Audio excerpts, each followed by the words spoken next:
des icebergs qui ne mériteraient absolument pas d'exister. Et cet iceberg en fait partie. Un iceberg des mathématiques. Oui, parce qu'il y a pas mal de choses à dire sur les mathématiques. Mais attends, je t'arrête tout de suite avant que tu parles. Attends.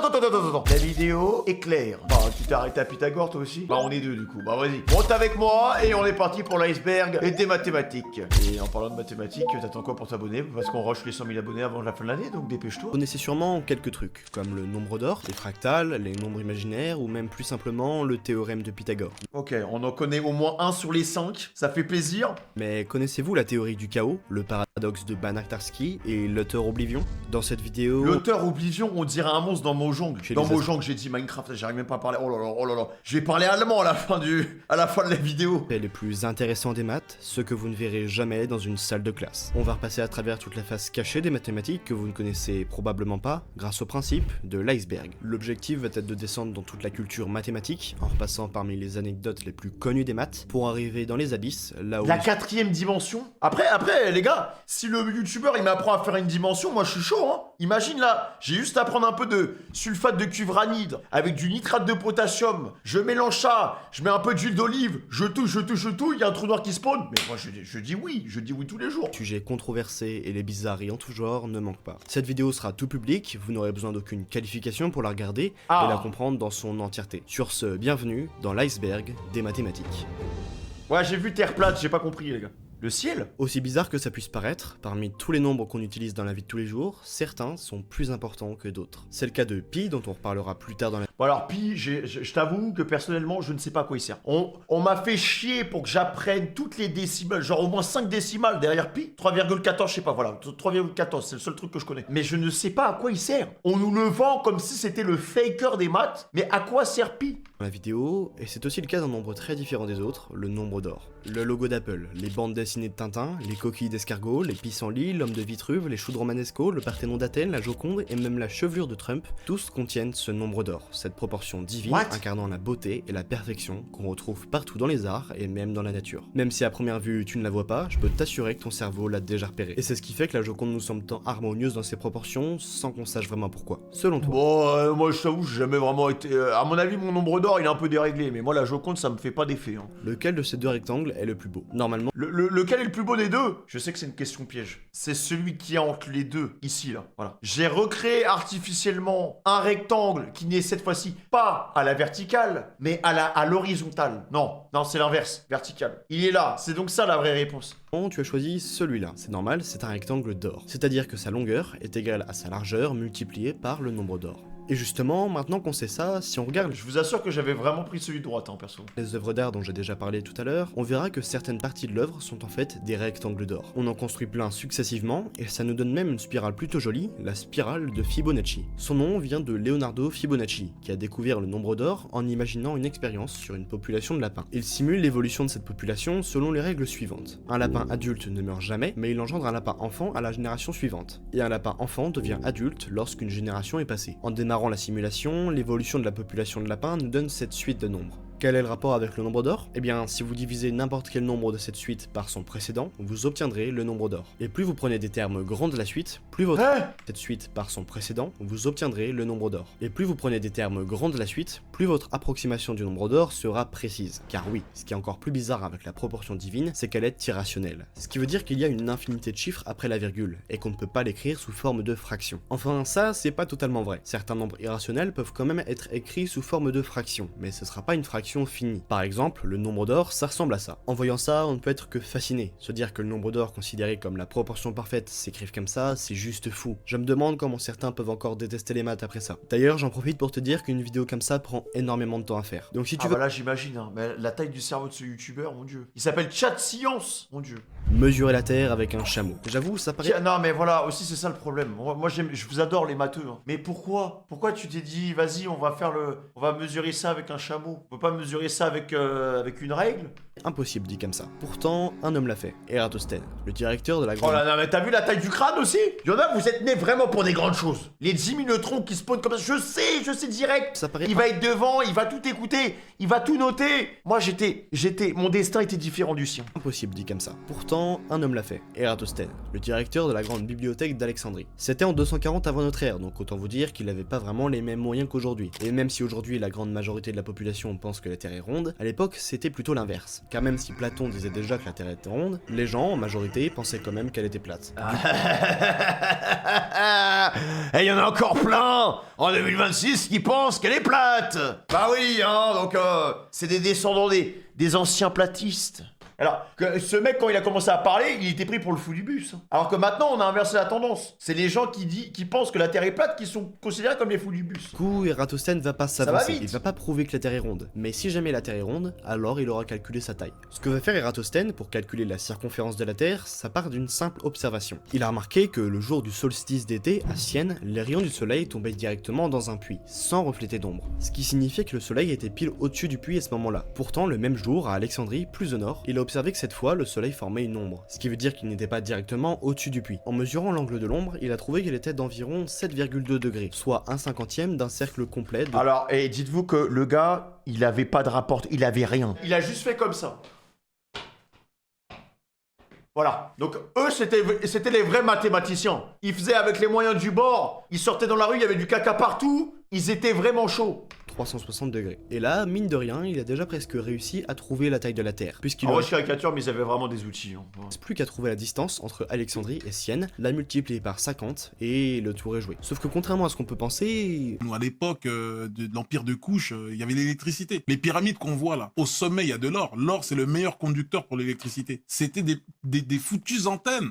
Les gens avaient l'électricité. À l'époque, on n'avait pas de moyen de calculer une telle distance, à l'exception d'un seul, le chameau. En fait, le chameau est réputé pour avoir des pas extrêmement réguliers, ce qui veut dire que la longueur d'un pas de chameau est globalement toujours la même. Donc c'est ça que va faire Ératosthène. Il va compter les pas d'un chameau entre Sienne et Alexandrie pour trouver la distance totale qui sépare les deux villes. En calculant la distance qui sépare les deux villes, puis en multipliant le tout par 50, il trouve une circonférence de la Terre égale à 39 500 km. Aujourd'hui, avec nos moyens actuels, on sait que la Terre mesure environ 40 000 km de circonférence. Bah, en vrai, il était à 500 km. Hein. Le mec avait peut-être, je sais pas, 500 ans d'avance. Franchement, c'est pas mal. Donc la différence est quand même assez mince. Avec pour des l'époque. chameaux. Franchement, respect Ératosthène. Devenir meilleur qu'Einstein en jouant au football. Devenir un génie des maths, on peut pas dire que c'est inné. En tout cas, pas totalement. Mais par contre, ça vient de ton cerveau. Donc si tu te prends un coup sur la tête, ça pourrait arriver à n'importe qui, non? N'importe quoi, c'est pas possible. C'est que dans les films et les livres qu'on voit ça. Eh ben non, c'est aussi possible dans la vraie vie. C'est déjà arrivé à un homme, Jason Paget. Un américain sans aucun intérêt pour les maths, qui à la suite d'une agression dans la rue, est devenu un véritable génie des mathématiques. Il est Bah là, je vais aller dans la rue pour me faire raqueter. Là. Mais j'ai quand même l'impression que j'aurais plus de chances de finir bien con que l'inverse. Je pense que ça marche pas sur tous les cerveaux. désormais capable de comprendre instantanément des notions qui auraient nécessité des années d'études sans la moindre difficulté. Les maths lui étaient devenues naturelles. Et c'est pas que pour les maths, hein, c'est aussi arrivé à d'autres personnes dans les arts, les lettres ou même la musique. Finalement, un traumatisme crânien, ça peut avoir du bon. Ah Moins et moins font plus. Bah, peut-être que mes parents ils m'ont pas assez baffé quand j'étais petit alors. Hein. Celui-là, il fait pas mal rire en général. À l'école, quand le prof de maths il m'a dit -2 fois -2 ça fait 4, j'ai lâché l'affaire. T'arrives à comprendre ça? Mon cerveau n'est pas dans une dynamique de compréhension, pas du tout. Bon, en fait, Alors en vrai, c'est vrai qu'il y avait ce truc là, mais je crois que mon cerveau il a supprimé cet élément parasite. J'ai oublié pourquoi ça fait plus c'est d'ailleurs. totalement logique. Si tu es endetté 2 euros, c'est-à-dire que tu dois 2 euros à quelqu'un, on peut dire que tu possèdes moins 2 euros. Maintenant, si on multiplie moins 2 par moins 2, on peut aussi dire qu'on multiplie moins 2 par moins 1 puis par 2. Et ça revient à renverser ta dette de moins 2 euros puis à la doubler. Donc on obtient bien 4 euros. Finalement, rien de bizarre là-dedans, ça nous apprendra à pas faire confiance aux maths. Devenir riche grâce aux maths. En maths, il existe des problèmes réputés comme impossibles. Ce sont les Là, il y a juste avec le 1, il m'a encore plus perturbé qu'avant, genre. 7 problèmes du millénaire, une liste de problèmes tellement difficiles à résoudre qu'ils sont primés à 1 million de dollars. Le concept a été repris de la liste des 23 problèmes de Hilbert, mais l'Institut Clay a compressé cette liste et a rajouté certains problèmes pour ne garder que les plus difficiles. Des problèmes si importants qu'ils auraient tous d'énormes impacts sur notre vision des maths, de la physique et du monde en général. Mais t'enflamme pas, devenir riche de cette manière est probablement la manière la plus difficile de devenir riche compte tenu de la difficulté de certains problèmes. Tenez, pour que vous vous rendiez compte, prenons par exemple la conjecture de Hodge. La conjecture de Hodge affirme que pour une variété algébrique projective complexe X, toute classe de cohomologie de Hodge de type PP est une combinaison linéaire rationnelle de classes de homologie de sous-variétés. ChatGPT, il le fait. On lui met, il le fait, hop, pesé emballé, c'est bon, on a le million. Algébrique de X. Rien que le énoncé En fait, le problème, c'est que déjà, faut comprendre. C'est quoi la question, en fait? Moi, je veux bien Hodge et tout, en conjecture et tout, des grands mots, des... Et c'est quoi la question? C'est quoi? Il faut qu'on fasse quoi? Suffirait à vous faire renoncer. Pourtant, en 2003, un russe, Grigori Perelman, a réussi à démontrer un de ses problèmes. Comme quoi, en maths, rien n'est impossible. Sans transition, on passe des problèmes les plus difficiles des maths à ça. Bah ouais, y a pas plus basique que le rond comme forme géométrique. Et pourtant, y a aussi pas plus complexe. Et ça, notamment parce qu'elle est liée à un nombre qui vous est sûrement familier, le nombre pi. Tout le monde connaît pi, y a pas une seule personne sur Terre qui ne connaît pas pi. Alors qu'est-ce qu'il pourrait bien y avoir de surprenant avec ce nombre que vous ne connaissiez pas déjà? Et c'est qui pi déjà de base? C'est qui ce mec? Genre, comment le gars, il est arrivé et il s'est dit, ah bah pi? Non mais déjà pourquoi on lui a donné du buzz?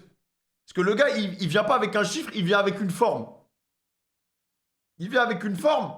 Ah, c'est pas un mec? Ah, c'est une lettre. Bah, il est... Non, mais... Oh. On n'est pas dans le jugement, on accepte les gens tels qu'ils sont. Commencez pas à vous moquer. Perpétuez pas le cercle de la haine, pitié. Je suis comme je suis. Mais c'est encore pire, du coup. Pourquoi on a une lettre et ça donne des chiffres? Mais c'est encore pire! Pour ceux qui vivraient dans une grotte et qui Y'a rien de ne connaissent logique! pas pi, c'est la circonférence d'un cercle de diamètre 1. Ou si on généralise, c'est le rapport entre la circonférence d'un cercle et son diamètre. Ça, vous le savez sûrement déjà, mais ce que vous ne savez peut-être pas, c'est que pi est resté pendant des siècles le sujet d'un problème mathématique célèbre, la quadrature du cercle. La quadrature du cercle a l'étonnante particularité d'être le plus vieux problème des mathématiques, puisqu'il date quand même de moins 800, c'est pas rien. Et pourtant, le problème posé est assez simple. Peut-on construire un carré qui a exactement la même surface qu'un cercle? Bah ouais.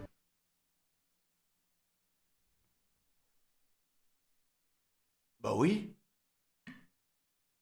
Voilà, fin. Alors, je viens de speedrun 2000 ans d'évolution. Voilà. Bah, c'est fini, les gars. Parce qu'au cas où ça vous aurait échappé, pi c'est un nombre irrationnel, c'est pas un nombre fini. Donc ok, il sert à calculer la surface d'un cercle, mais pour calculer l'aire d'un carré, on n'utilise pas pi. Alors comment on va faire? Bah regarde, t'as juste à faire un carré de côté racine de pi, et du coup l'aire est égale à racine de pi fois racine de pi. Donc l'aire est égale à pi. Voilà, pas besoin d'en faire tout un fromage. Non, je crois pas que t'aies bien compris. Il faut que le carré puisse être constructible. Sous-entendu que tu puisses le construire avec une règle et un compas. Sauf que pi est irrationnel, donc tu peux pas juste dire que tu vas construire un carré de côté racine de pi, car dans la réalité, c'est impossible à construire ça. Mais bon, le fait qu'on puisse pas écrire pi comme un nombre, et ben bizarrement, ça suffit pas à dire qu'on peut pas faire de carré d'air pi, parce qu'il y a certains nombres irrationnels qu'on peut quand même construire. C'est le cas de racine de 2, qui ok est irrationnel, mais qui représente la diagonale d'un carré de côté 1, qu'on peut totalement construire. Du coup, on a dû attendre le 19e siècle, soit plus de 1000 ans, pour qu'un certain Ferdinand von Lindemann démontre que pi est bien un nombre transcendant. C'est-à-dire qu'il n'est la solution d'aucune équation polynomiale, donc en gros, tu peux ni l'écrire ni le construire. Ce qui mit fin au débat, un rond ne rentrera jamais dans un carré. Mais ce qui est... Alors, les gars, rappel pour tout le monde. Si j'arrive à inventer quelque chose sur cette putain de planète, on va droit dans le mur. On va droit dans le mur, je vous assure. C'est pas moi qui ai inventé la poudre, ça c'est sûr. Bizarre, c'est que pi, ça apparaît pas qu'en géométrie. En fait, dans tous les domaines des maths, on retrouve pi. Les séries infinies avec le problème de balle, l'analyse complexe avec l'identité de l'air, les probabilités, l'arithmétique, et j'en passe. Bref, pi est partout. Et tout est dans pi. Mais ça, on en reparlera plus tard. 1 plus 1 égale 2. Bon, Non mais tout est dans pi. En fait, pi, j'ai l'impression vraiment que c'est... C'est une pierre d'infinité le truc, je te jure. sais, ça te paraît évident, mais est-ce que tu t'es déjà demandé pourquoi 1 plus 1 égale 2? Et non, c'est pas parce que une pomme et une pomme ça fait 2 pommes, car 1 plus 1 égale 2, c'est une égalité mathématique. Attends, parce qu'il y a vraiment des gens... Enfin... Non mais là le problème c'est que tu remets en question notre existence en fait. Et je vais faire une crise d'angoisse à la fin de l'iceberg, merci Sergent. Comment ça, 1 plus 1, c'est pas vraiment... Bah pour moi c'est logique, tu prends une pomme, tu prends une deuxième pomme, bah t'as 2 pommes frère. J'ai une pomme dans ma main gauche, une pomme dans ma main droite, ça fait 2 pommes.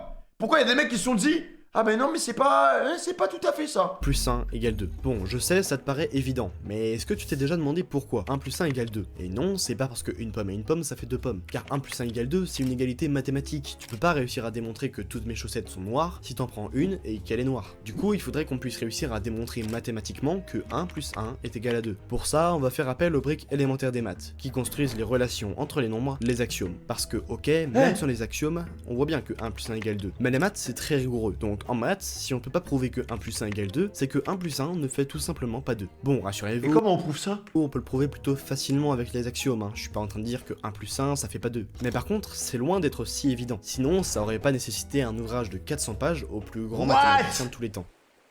Attends, mais là le bouquin j'ai envie de le lire carrément.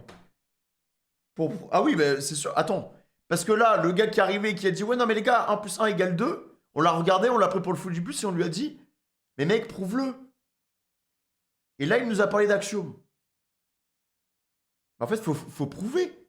Tout ce qu'on utilise aujourd'hui a été prouvé. Et maintenant que tu te poses la question de comment ils ont fait pour prouver ça, et ben là, mec, ton cerveau, tes synapses, il y a une étendue qui s'ouvre à toi. Et la crise d'angoisse qui t'attend au fou. Merci, Cash. On entend très souvent ce cliché que les mathématiciens ne sont pas des gens normaux. Maintenant, c'est devenu une vérité universelle que quand t'es mathématicien, t'as pas d'amis, t'es évidemment célibataire, et t'es ce mec bizarre au fond de la classe qui parle à personne, et qui est sur sa calculatrice, même en cours de français. Donc peu de personnes ont encore envie d'aimer les maths. Bah ouais, les histoires de mathématiciens célèbres et asociaux, ça manque pas. On raconte qu'un jour, le célèbre physicien Paul Dirac voyageait en train avec un ami à lui. Paul Dirac, bah il était pas très bavard. Du coup, lorsque son ami aperçut par la fenêtre du train un mouton fraîchement tondu dans un champ, son ami, pour démarrer la conversation, lança quelque chose comme « Oh, regarde, ce mouton a été tondu ». Aussitôt, Dirac le corrigea en disant que la seule chose qui nous est possible d'affirmer est qu'il a été tondu de ce côté. Et effectivement... Non. On doit se fendre la poire avec lui en soirée. Hein. Oh là là là là là. Tu lui sers du champomis. Il va te dire ouais, non, c'est pas du champomis, c'est de la pomme avec des bulles. C'est le genre de gars qui dit la Covid. Ah mais bon, après on peut pas sauver tout le monde non plus. Hein. Mathématiquement, on n'a pas le droit de surinterpréter des données en essayant de faire passer des conjectures pour des vérités démontrées si elles le sont pas. Donc bon, techniquement, il avait raison. Mais quand même, rendez-vous compte du niveau du mec pour même plus faire la différence entre un énoncé mathématique logique et la réalité. Car dans la réalité, personne ne toue un mouton que d'un côté. Enfin bref, même si je suis pas du tout d'accord avec l'idée que tous les mathématiciens sont des asociaux obsédés par les maths qui ne savent même pas à quoi sert une douche, on peut quand même pas dire que c'est pas mérité. Et cette image qu'on a des mathématiciens, elle est aussi due à d'autres trucs. Je suis sûr que vous avez déjà tous vécu ce moment où un matheux vous faisait l'éloge des maths. Comme quoi les maths ça sert à tout dans la vie, que sans ça on ne peut pas construire d'immeubles, que dans la vie. C'est vrai. Tout est mathématique, voire même que les maths, c'est beau. Cette notion de beauté peut vraiment paraître bizarre pour quelqu'un qui tout simplement n'aime pas les maths. Parce qu'on peut aimer la cuisine, mais pour autant, la cuisine, je vois pas trop ce qu'il y a de beau là-dedans, enfin. À part peut-être les big gâteaux au chocolat, mais bon, ça c'est plus la nourriture que la cuisine. Laissez-moi vous présenter la plus belle équation des maths. Son nom, c'est l'identité de l'air. Non, pas Qu'est-ce que c'est que ça? de l'air, Leonhard Euler. Là, si vous êtes un peu matheux, il y a quelque chose qui vous a peut-être mis la puce à l'oreille. Ouais, en fait, ça c'est pas une équation, et c'est pas non plus une formule, car dans une équation ou une formule, il y a un inconnu, et pas là. Ici, ce qu'on a, c'est juste une égalité, ou une identité. Il n'empêche que cette égalité, elle est considérée comme belle, et même comme la plus belle des maths. Alors, pourquoi... Genre là, un matheux, il ressent quoi, là? Là, est-ce qu'il ressent la même chose que moi, quand j'ai vu Kylian Mbappé mettre cette fantastique et merveilleuse reprise de volée pour revenir à 2-2 contre l'Argentine? Qu'est-ce qui se passe en fait là pour lui? J'aimerais bien savoir. Pourquoi elle est belle et pourquoi c'est la plus belle. C'est vrai que c'est quand même assez dingue de se dire qu'on peut trouver des formules belles. Oui, je sais qu'on a dit que c'était pas des formules, mais je m'en fous. Parce que des formules, on pourrait se dire que c'est juste des nombres et des lettres mis ensemble pour avoir un résultat. Mais rien de transcendant. Et pourtant, c'est parfaitement sensé. Après tout, si les maths sont partout, que tout est mathématique, pourquoi un concept mathématique ou même une simple égalité ne pourrait pas en arriver à émouvoir les plus passionnés? Bon, d'accord, mais pourquoi est-ce que cette formule précisément est la plus belle des maths? C'est vrai, je suis sûr qu'il y a 99% d'entre vous qui la comprennent même pas, ou pas totalement. Alors avec quelle prétention on pourrait affirmer que cette formule est la plus belle des maths? Après tout, la beauté est subjective, non? Ouais, mais même si on comprend pas son sens, on peut quand même comprendre sa beauté. Déjà, elle réunit les opérations élémentaires des maths, l'addition bien sûr, la multiplication et aussi l'exponentiation, la puissance, ainsi que le égal, symbole central des maths qui permet les relations logiques entre les nombres. Et également des nombres un peu plus compliqués comme le nombre pi dont on a déjà parlé, la constante d'Euler, la fonction exponentielle, et un nombre que vous ne connaissez peut-être pas, le nombre i. C'est quoi ça? Pour le comprendre, remontons quelques pas en arrière. L'équation irréelle. Mais attends, mais j'ai l'impression que les matheux, c'est... Comment tu deviens mathématicien? Le premier mathématicien, il a spawn comment? À quel moment? Non mais ça, c'est une dinguerie. Comment les chiffres ont été inventés? Non mais là, remonte encore. Remonte. Parce que pour avoir les mathématiques, il faut des chiffres. Comment le chiffre 0 a été inventé? Comment le chiffre 1 a été inventé? Comment tous les chiffres qu'on connaît, milliards, trilliards, tout ça, ça a été inventé? Parce qu'il y a un mec qui a inventé tout ça. Hein. Nous, on est là, A, B, C, D, nanana, les lettres. Mais il y a un mec qui a créé ça, mais pour les chiffres et les nombres. Donc, Et le mec s'est pas arrêté, hein. Il s'est pas arrêté à 10. Il est allé très très loin. Très très très très loin. Juste compter jusqu'à 1 million, vous savez, ça prend combien de temps? À l'oral? Les gars, mais vous en avez pour des jours, hein. Cette équation. Pour rappel, résoudre une équation, ça veut dire trouver là où les valeurs de x qui font que l'égalité est vérifiée. Vous y arrivez pas? Bah ouais, en même temps, j'ai jamais été très bon en équation. Non mais laisse tomber, c'est normal, parce que cette équation, elle est irrésoluble. Regardez, si on fait -1 de chaque côté, on obtient l'égalité x carré égale -1, et là, bah, on est bloqué. Et oui, un carré est toujours positif, donc une racine carrée négative, c'est pas possible. Ça, vous l'avez sûrement appris en cours de maths. Bah oui, un carré c'est une surface, et une surface négative, bah, ça peut pas exister. Sauf que... Sauf si t'as de l'antimatière. Là, c'est le moment où je suis en train de mélanger le peu de reste de l'espace et de chimie que j'avais dans les vidéos scientifiques qu'on réagissait ensemble, plus des maths. Donc, et on a 11 minutes de vidéo. Hein. Donc autant vous dire que je vais vous lâcher à partir de 40 minutes, je vais vous lâcher des fonctions, même Einstein il serait choc barre. Ça, c'est vrai dans l'ensemble des nombres réels, mais il existe des ensembles plus grands que les nombres réels, les nombres imaginaires. En fait, plutôt que d'avoir racine de -1, on va définir un nombre i comme étant le nombre dont le carré vaut -1. Que vaut i du coup? Bah on sait pas, il vaut rien en fait. Le nombre i, il n'existe pas sur le même axe que les autres nombres, comme les nombres réels. En fait, il est placé sur l'axe des ordonnées, l'axe des nombres imaginaires, de façon à ce que si on multiplie i par i, ça revienne à faire une rotation de 90 degrés, et donc à redonner -1. Donc i, il vaut pas racine de -1, mais pour autant, son carré vaut -1. C'est un peu un paradoxe, puisqu'on nous dit depuis toujours que la racine carrée est l'opération inverse du carré, mais bon, faut croire qu'on nous a longtemps caché des choses. On nous a menti.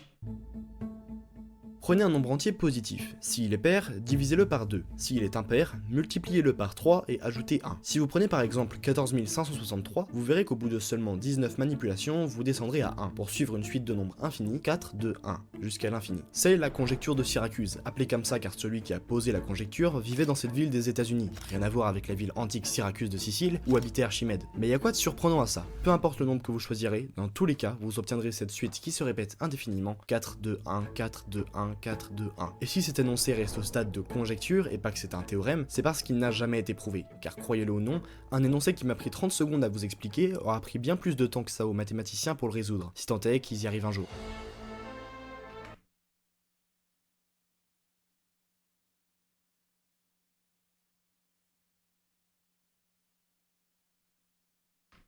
Si vous êtes passé par le collège, il y a de grandes chances que vous ayez appris les fonctions. Des objets mathématiques très intéressants, mais si on s'en souvient, c'est surtout parce qu'ils ont la fascinante particularité de nous donner des courbes. Et comme les fonctions qu'on voit à l'école peuvent généralement se représenter par une courbe, ce qui n'est pas le cas de n'importe quelle fonction, on en arrive parfois à obtenir des courbes vraiment bizarres. Par exemple, il est possible de reproduire le symbole de Batman. Oui, ça c'est une fonction. Bon, la fonction en question est très complexe, mais c'est pas ça qui nous intéresse. Puisque si des courbes comme ça existent, ça pose un problème important. Est-ce que n'importe quelle courbe peut exister? Par exemple, est-ce que c'est possible de me dessiner moi grâce à une fonction? Eh bien non, c'est pas possible. Tout simplement parce que peut pas y avoir deux points sur la même droite verticale, puisque un antécédent peut pas avoir plusieurs images. On pourrait dire que c'est pourtant exactement ce qui se passe avec Batman, mais non. Ah oui. Car la fonction qui donne la courbe de Batman, c'est pas vraiment une fonction. En fait, c'est un assemblage de fonctions. Et dans ce cas, si on multiplie des fonctions pour avoir des morceaux de la courbe finale, alors oui, c'est possible de tracer ma photo de profil en une seule équation. Tu peux même tracer Les autres trichés. ce que tu veux, mais ce sera pas la courbe d'une vraie fonction. Ce sera ce qu'on appelle une équation cartésienne. En tout cas, maintenant, tu sais qu'il est possible de faire la courbe que tu veux sur ta calculatrice. Bon, après, il faut déjà du temps à tuer, car rien que la courbe de Batman pour la rentrer dans ta calculatrice, ça doit déjà prendre quelques heures. J'ai eu 19 au bac de maths. Voilà, je pose ça là. Et c'est vrai, j'ai vraiment eu 19. Mais je sais pas comment j'ai réussi. Hein. La loi de Benford. Si moi j'ai eu 19, Alors que là, dans la vidéo, il y a que des goats en fait. Il y a que des goats. Bac quoi? Ça veut dire quoi ça? T'as cru que j'avais fait un bac STMG? T'as cru que j'avais fait un bac professionnel? Non.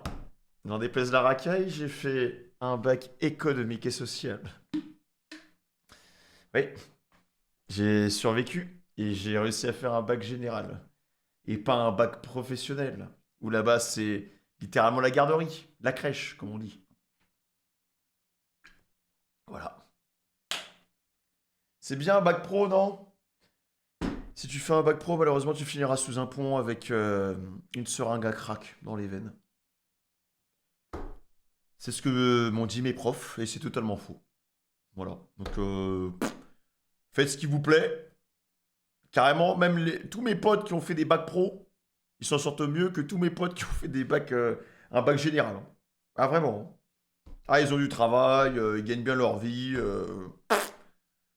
Voilà. J'ai une pote, elle a 2 doctorats en histoire de l'art. Ça fait 3 ans qu'elle cherche du taf. Ah bah elle en a fait des études, hein. Elle est sortie, elle a fini ses études, elle avait 29 piges. Mais y a pas de taf. Un nom bien complexe pour signifier une question pourtant bien singulière en apparence, pourquoi y a-t-il plus de 1 que de 9 dans les étiquettes de supermarchés? Et oui, figurez-vous que si on relève tous les prix des produits dans les supermarchés et qu'on ne garde à chaque fois que le premier chiffre, on trouve l'étonnant résultat qu'il y a plus de 1 que de 2, que de 3, que de 4, etc. jusqu'à 9. On pourrait se dire que c'est parce qu'il y a moins de produits chers dans les supermarchés, mais c'est faux. Car que l'on choisisse de regarder les fleuves d'Europe, les îles de Polynésie, la population des villes ou même la distance qui sépare les étoiles de la galaxie, on retrouve à chaque fois le même phénomène. Alors comment l'expliquer? Dans le cas des prix du supermarché, les petits chiffres comme 1 occupent plus de place. Car entre 1 et 2, il y a une plage de 1, et entre 8 et 9 aussi. Sauf qu'entre 1 et 2, la multiplication est très grande, car on fait x2. Et entre 8 et 9, elle est beaucoup plus petite, car on fait seulement x 1,125. Plus on C'est vrai? prend des grands nombres, plus la multiplication pour passer d'un nombre à l'autre est petite. En gros, plus on avance dans les chiffres, plus les écarts sont petits. En fait, les petits nombres occupent beaucoup plus de place que les grands nombres dans le monde de la multiplication, alors qu'ils occupent autant de place dans le monde de l'addition. Mais aussi surprenant que ça puisse paraître, la plupart des phénomènes de notre monde fonctionnent dans une logique multiplicative, qu'il s'agisse de phénomènes naturels comme les cours d'eau ou pour les prix dans les supermarchés. Si on vivait dans un monde additif où tout progresse par des écarts constants, alors chaque chiffre apparaîtrait avec la même fréquence. Mais comme beaucoup de choses dans la vie suivent une logique de proportion multiplicative, c'est-à-dire qu'on multiplie plutôt que d'ajouter, les petits nombres prennent plus de place. Mais attends, mais en fait là je me rends compte que les maths ça a tout créé les gars. Mais du coup, qui a créé ce bordel mon gars? Qui a créé ce bordel? Parce que c'est trop parfait. Non mais, je veux savoir qui est le premier gars. Qui est le premier mec, en fait. Parce que là c'est un mastermind, là. Hein. On sait pas d'où ça vient, ça se trouve. Hein. Non mais, ça dit les Arabes. Il y a bien un nom, ce mec. Et comment il a su? Et d'où ça vient? Est-ce qu'on le... Parce que, là, moi, je vais vous dire ma théorie. Hein. Moi, je pense que ça vient d'ailleurs. C'est pas possible. C'est trop parfait, c'est trop fort. C'est pas possible en fait. Je pense qu'il y a des boucs qui sont venus et qui nous ont donné un cahier de mathématiques. Et ils nous ont appris à l'utiliser. Et après voilà, parce que c'est trop parfait en fait. C'est trop parfait les gars. Du coup, il y a plus de 1 que de 9. Oui, d'un point de vue multiplicatif, c'est vrai, mais d'un point de vue additif, il y en a autant. Ah, on était même pas... Ah, d'accord. On était en surface, là? On est même pas dans les profondeurs. On est toujours content quand on ouvre le carton d'une pizza à emporter et qu'elle est déjà découpée. Mais si les parts ne passent pas par le centre de la pizza, ça donne des parts de taille différentes, et on est tout de suite moins content. Comment rattraper? Bon... Vous êtes moins content, vous, quand vous avez une part qui est plus petite que votre voisine? Vous avez pas chipoté, hein. Déjà que c'est moi qui ai payé la pizza, t'as pas ton mot à dire. Coup et Si partager je veux te donner carrément la croûte, tu vas la bouffer la croûte. de manière équitable les deux moitiés de la pizza de taille différente. Si l'une des lignes de coupe la pizza en 2 parts égales, alors le problème est résolu d'avance, puisqu'on a déjà 2 moitiés de pizza identiques. Mais dans le cas contraire, c'est plus compliqué. On sait pas trop comment faire pour distribuer équitablement les parts. Heureusement, le théorème de la pizza 4 fromages est là. Ce que nous Attends, il y a vraiment un théorème de la pizza. Le théorème, c'est qu'en gardant une part sur 2, on aura une répartition équitable, à condition qu'on ait coupé la pizza en un nombre pair égal à 4 ou plus grand que 4. Par exemple avec 4, 6 ou 8 parts. Mais il sera impossible de rétablir équitablement les parts de pizza pour un nombre impair de coupes. Souvenez-vous-en la prochaine fois que vous commanderez une pizza. Non mais alors tu ramènes un matheux qui doit couper ta part de pizza, mais mon gars, le gars il sort son rapporteur, son équerre et tout. Il commence à faire ses calculs pour commencer à couper toutes les parts en parts équitables.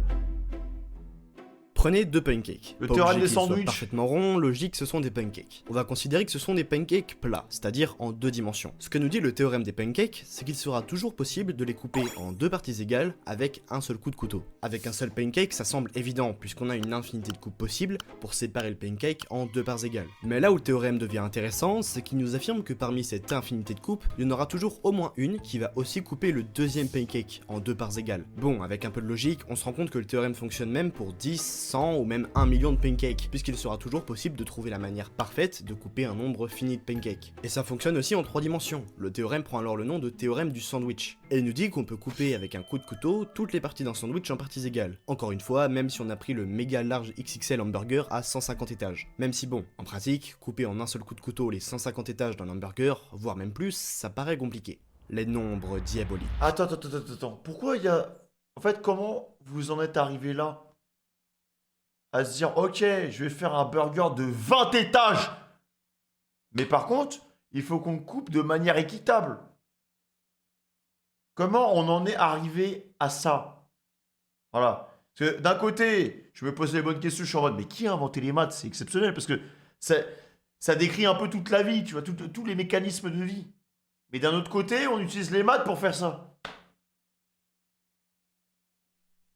666, c'est sans contester le nombre le plus diabolique de tous. Pourquoi? Bah en fait, le nombre est tiré de l'Ancien Testament et est nommé nombre de la bête. Il y a bien plusieurs théories pour expliquer pourquoi 666 et pas un autre nombre, mais bon, on sait pas pourquoi 666. N'empêche qu'aujourd'hui, c'est une figure emblématique du diable et des enfers dans les films, les livres et même dans les maths. Et ben ouais, les numérologues ont beaucoup cherché et à force, ils ont fini par trouver. D'abord, la somme des carrés des 7 premiers nombres premiers, les nombres qui ne sont divisibles que par 1 et par eux-mêmes, donne 666. De même que la somme de tous les entiers jusqu'à 36. Du coup, on a décidé que tous les nombres dont la somme des premières décimales donne 666 seraient aussi des nombres diaboliques. C'est par exemple le cas de pi et du nombre d'or dont on a déjà parlé. Mais bon, ça n'en reste pas moins une simple coïncidence, car il y en a plein d'autres, des nombres emblématiques en maths comme l'exponentielle, qui ne sont pas diaboliques. C'est même plus fort que ça, parce que la probabilité qu'un nombre choisi aléatoirement soit diabolique, on peut la calculer, et elle est de 20%. Ce qui est quand même beaucoup pour un nombre qui est censé être rare et diabolique. Faut se rendre à l'évidence, parmi leur infinie beauté, les maths n'ont pas manqué de nous laisser de belles coïncidences, parfois inexplicables. Regarde, si tu prends un nombre de 4 chiffres, n'importe lequel, en réarrangeant les chiffres dans l'ordre décroissant puis dans l'ordre croissant, et en faisant la différence entre les deux, t'arriveras toujours sur 6174. C'est le nombre de cas précaires. Peu importe quel nombre tu choisis. Mais attends, mais pourquoi à chaque fois qu'il y a un chiffre, il a le blaze d'un bouc? Ça y est, frère.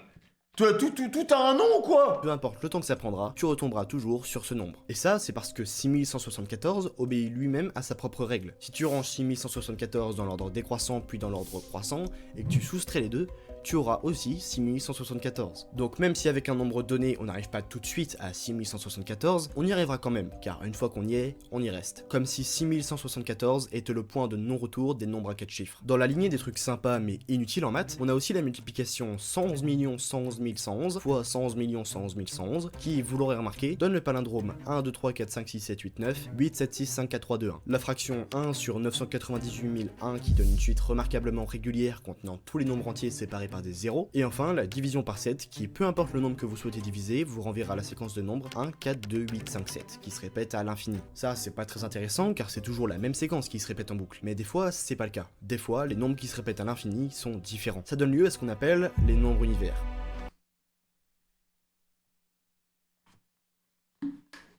Après une gorgée, hein. Les nombres univers, ça y est, Thanos, frère. Les nombres univers, on fait quoi avec ça? Parce que déjà, les nombres terrestres, c'est déjà compliqué, mais là pourquoi on est dans la galaxie, dans le cosmos?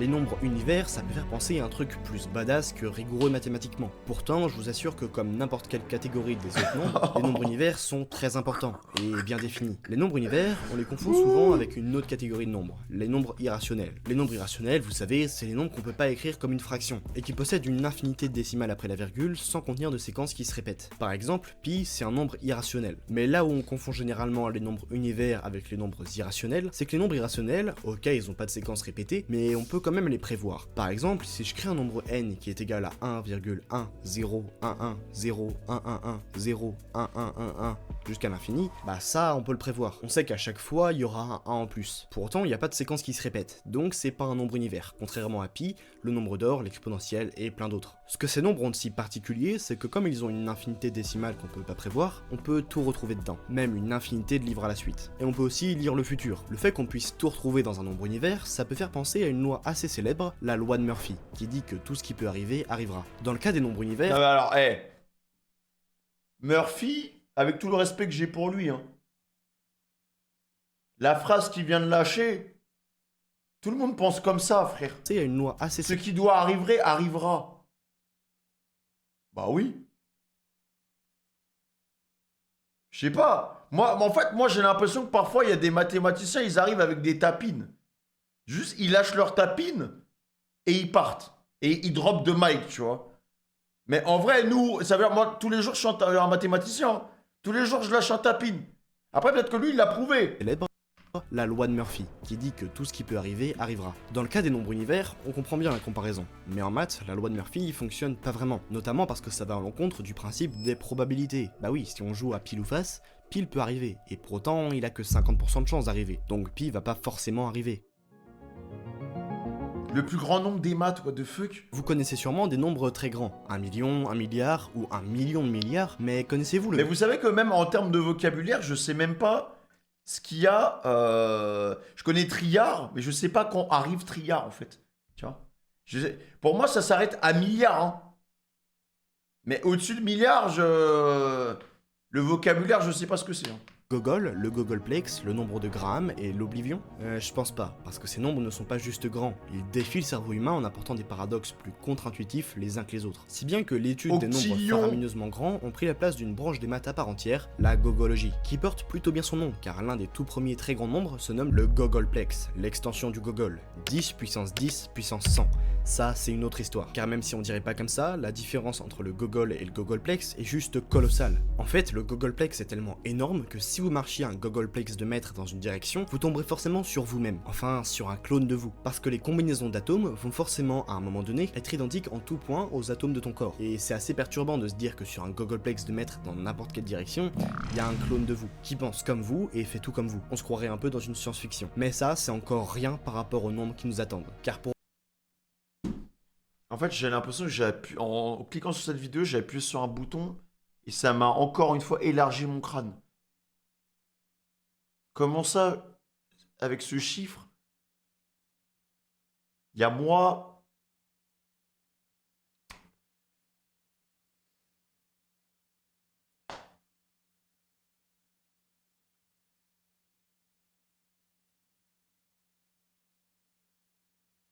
Ça sert à quelque chose, ce fruit, ce chiffre, il sert à quoi?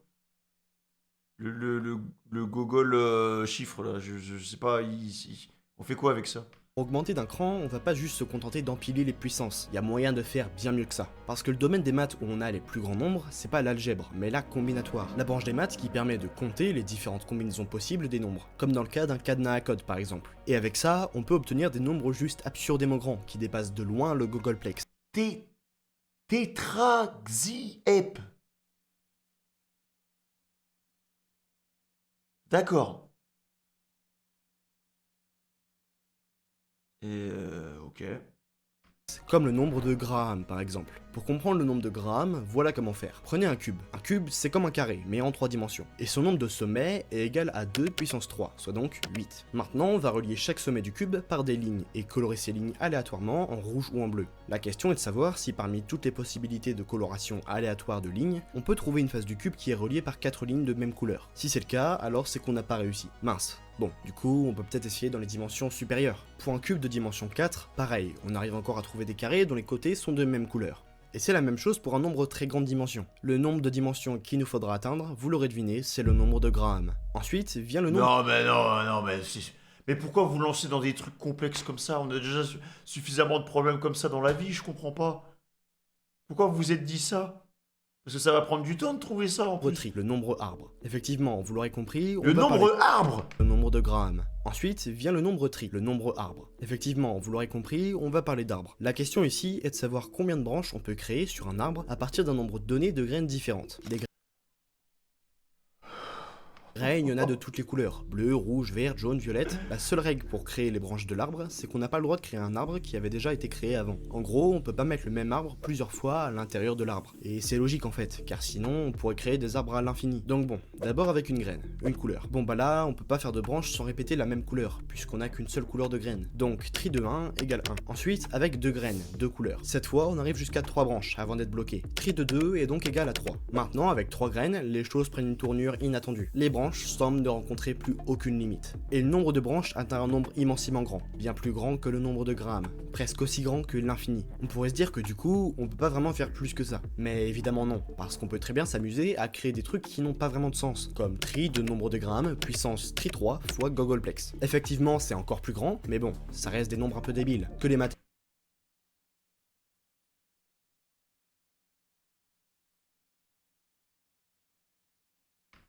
appellent des nombres salades. Dans le même registre, on retrouve le Bigfoot, l'Oblivion et l'Utter Oblivion. Des nombres stupidement grands. Oblivion, la fille de ma mère, c'est un jeu vidéo. Arrête de tout ramener aux maths.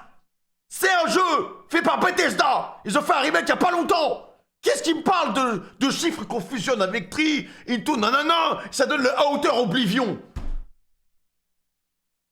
C'est bon. Mais là, je surchauffe. Mais ainsi Je surchauffe. comparé à l'infini. Aujourd'hui, on va pas s'attarder sur des choses trop classiques à propos de l'infini, car pour ça, vous pouvez aller voir ma dernière vidéo. Non, ici, on va s'intéresser uniquement à des faits tellement surprenants et contre-intuitifs à propos de l'infini qu'ils sont considérés comme des paradoxes à part entière. Une pile de cartes infinie. Est-il possible de construire une pile de cartes qui déborde de la table sur laquelle elle est posée? Oui, mais est-ce qu'on peut la faire déborder de 10 mètres, 100 mètres ou même à l'infini? Ça, c'est une autre histoire. Commençons par voir ce qui se passe avec une carte. Avec une carte, la gravité nous empêche de dépasser de la table de plus d'une demi-carte. Essayons avec 2 cartes. La méthode pour optimiser le dépassement est déjà plus complexe, mais on y parvient. Et Ça va tomber.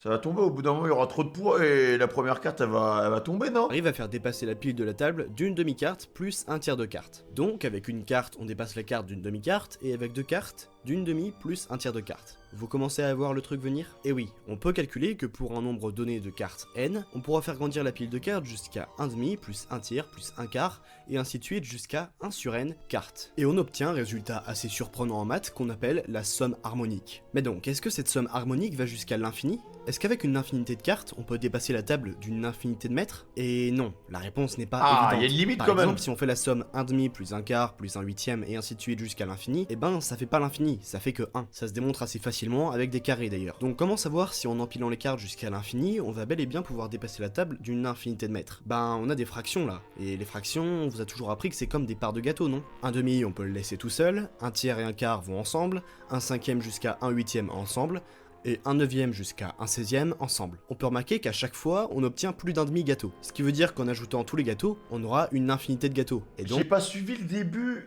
Je fais je comprends pas. Ben, c'est très simple, frérot. Fais un effort, s'il te plaît. La série harmonique. Ben, y a rien de compliqué. C'est une série de nombres réels, frérot. Ouais, tu les empiles, tu les empiles, tu les empiles. Chaque livre a une. Chaque livre, je suis en ouf, moi. Chaque chiffre a une limite. Et si tu respectes ton nombre harmonique, normalement, ça devrait faire de l'harmonique. Hein. donc la série harmonique s'étend jusqu'à l'infini, tout comme notre pile de cartes. Mais est-ce qu'en pratique c'est possible? Bon, la question peut sembler un peu débile, mais vérifions quand même. Si on considère qu'une carte fait 1 décimètre, avec par exemple 1 million de cartes, on aura dépassé la table de 14 décimètres, ce qui est étonnamment peu. Avec 2 millions de cartes cette fois, on dépasse la table de 14,09 décimètres, ce qui est toujours vraiment très petit, sachant qu'on a doublé notre nombre de cartes. Pour dépasser la table de 10 mètres, on aura besoin de 10 puissance 43 cartes. Donc même si en pratique... En fait, moi, je vous adore les matheux, parce que vous travaillez dans l'ombre et vous demandez rien à personne. Grâce à vous, j'ai une voiture. J'ai l'électricité. J'ai un écran 144 Hz et Messi, incurvé 2K. C'est grâce à vous. Et on vous remercie pas assez. Mais heureusement que vous êtes là, parce que c'est comme si vous étiez des explorateurs du Nether. Vous connaissez le Nether par cœur, et nous, on peut pas, parce qu'on connaît pas le Nether.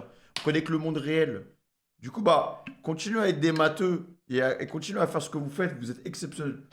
Tant qu'on a le produit fini à la fin, tout va bien. Il est impossible de faire une pile de cartes qui fasse le tour de la Terre. En théorie, c'est largement possible, puisqu'on pourrait même faire une pile de cartes qui fait un googleplex de mètres et qui s'en irait là-bas rejoindre mon clone dans les profondeurs de l'espace. C'est tellement plus simple de récolter le fruit du travail des autres, en fait. On est que de pittoresques consommateurs.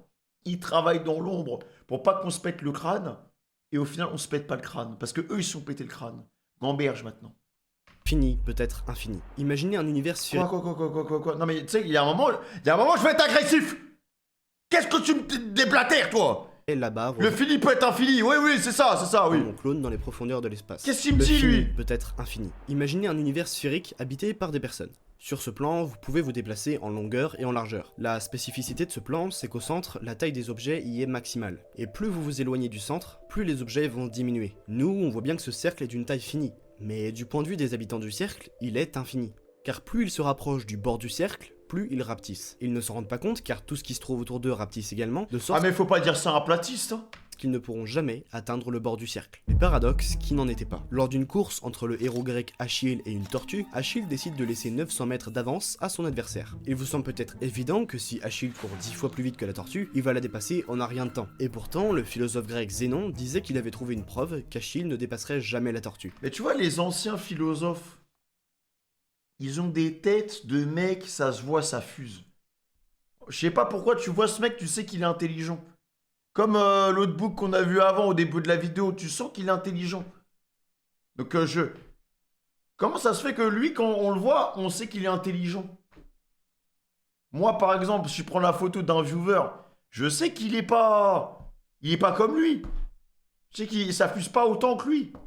Pour dépasser la tortue, Pourquoi Achille doit déjà rejoindre sa position. Et pendant ce temps, la tortue aura à son tour avancé. Donc Achille devra rejoindre la nouvelle position de la tortue. Et comme ça, indéfiniment. Bon, en fait, l'argument de Zénon tombe totalement à l'eau. Bah oui, quand la tortue aura parcouru 100 mètres, Achille en aura lui parcouru 1000. Et donc, il l'aura dépassé. Et Zénon en a sorti plein d'autres, des prétendus paradoxes comme ça. Une autre idée qu'il a eue a été celui du paradoxe de la dichotomie. En gros, Zénon nous dit que si un objet A veut se rendre à un point B, il devra d'abord parcourir la moitié de la distance pour se rendre à B. Et Ok.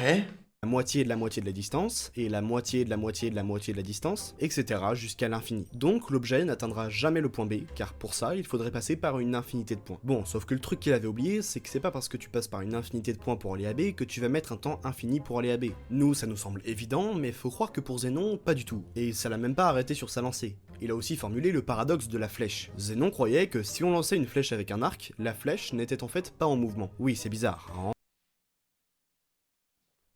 Donc là, je suis plus intelligent que Zénon, là. En fait, Zénon explique qu'on peut diviser le temps qui passe en une infinité d'intervalles, en une infinité d'instants. Et comme à chaque instant la flèche a une position donnée immobile, il dit que la flèche est immobile. Pour lui c'est clair, le mouvement est une illusion. Ouais, Zénon, c'est clair qu'il était un peu fâché avec l'infini. Ah, c'était un platiste sur le temps. C'était un platiste temporel, en fait. Fâché avec les maths en général en fait. Et ça peut se comprendre, car même s'il a été un grand philosophe, père du stoïcisme, à l'époque, les maths telles qu'on les connaît aujourd'hui n'existaient pas. Rien ou presque n'avait été vraiment construit en maths, donc il était beaucoup plus facile de faire des erreurs. Allez, va. Non, mais par contre, respectez Zénon, parce qu'il vient d'une autre époque. Là, vous êtes là à flex parce que vous venez du futur et que vous roulez dans des voitures, alors que lui, il se baladait... il avait quoi? Il avait ses petits mocassins, voilà, fait en cuir, il y avait peut-être une monture, un truc comme ça. Voilà, nous, on a déjà cette connaissance. Mais pour qu'on ait cette connaissance, il fallait bien qu'il y ait des mecs comme lui qui se viandent avant. Ça passe pour cette fois. Si on n'avait pas eu Xénon, bah peut-être qu'on aurait... Ah, il était quand même sacrément con, hein, de penser que la flèche elle était immobile et elle se déplaçait dans chaque... Arrête Zénon, arrête tes couilles. Mais c'est certainement ce qu'ils lui ont dit, hein, ses potes. Arrête, tu sais, au bar. Arrête tes couilles, il a fait... On la voit bouger, Zénon. Et lui, il était là en mode... Mais non, les gars, elle bouge pas, elle est figée. Elle est figée. Ah, et c'était certainement fait exécuter. Parce que, voilà, quand tu pensais ce genre de choses à l'époque, ça allait vite. Hein. Un coup derrière la nuque et ça parle plus. Hein. Vous êtes-vous déjà promené dans la nature? Si oui, alors vous avez forcément déjà croisé des fractales. Ces motifs se répétant à l'infini, présents dans les fleurs, les légumes, les fruits de mer et même certains animaux. Le principe d'une fractale est que peu importe l'endroit où vous zoomez, vous verrez le même motif se répéter à l'infini. Les littoraux d'un pays sont parfois aussi des fractales, c'est le cas notamment avec l'Angleterre. Quand vous zoomez sur ces côtes, le motif rugueux de leur surface leur donne des propriétés similaires à celles des fractales. Et ça donne alors lieu à un étrange paradoxe, le paradoxe du littoral. Si on observe l'Angleterre depuis l'espace, par satellite donc, on peut mesurer avec une certaine précision la longueur de son littoral. Mais si on se rapproche, on sera bien plus précis, et on verra que la longueur de son littoral sera bien supérieure à celle qu'on a mesurée depuis l'espace. En te rapprochant encore, la distance va encore augmenter, et comme ça jusqu'à l'infini. Donc le littoral a une longueur infinie? Évidemment non, un littoral n'est pas de longueur infinie. Donc on préfère dire qu'on peut pas le mesurer, et que parler de la longueur d'un littoral, ça a pas vraiment de sens. Sauf que ça pose un problème. En fait, théoriquement, on peut pas mesurer précisément un littoral. Et donc on peut pas affirmer par exemple que le littoral de l'Angleterre est plus petit que celui de la Norvège. Même si ça semble évident que la Norvège est plus grande que l'Angleterre. Mais mathématiquement, c'est impossible de l'affirmer. Et ça... Bah, force à eux. Force à eux, les gars. Oh non, vous pouvez pas le prouver. Et bah moi, je le sais. Voilà. Parce que c'est logique.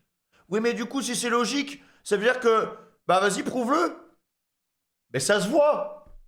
Bah non, il faut le démontrer avec des chiffres, en fait. Et si tu peux pas le démontrer avec des chiffres, bah ça veut dire que... Bah on peut pas vraiment dire... Mais ça se voit, non? Tu vois bien que la Norvège, elle est plus grande, non? Ouais, mais pas vraiment.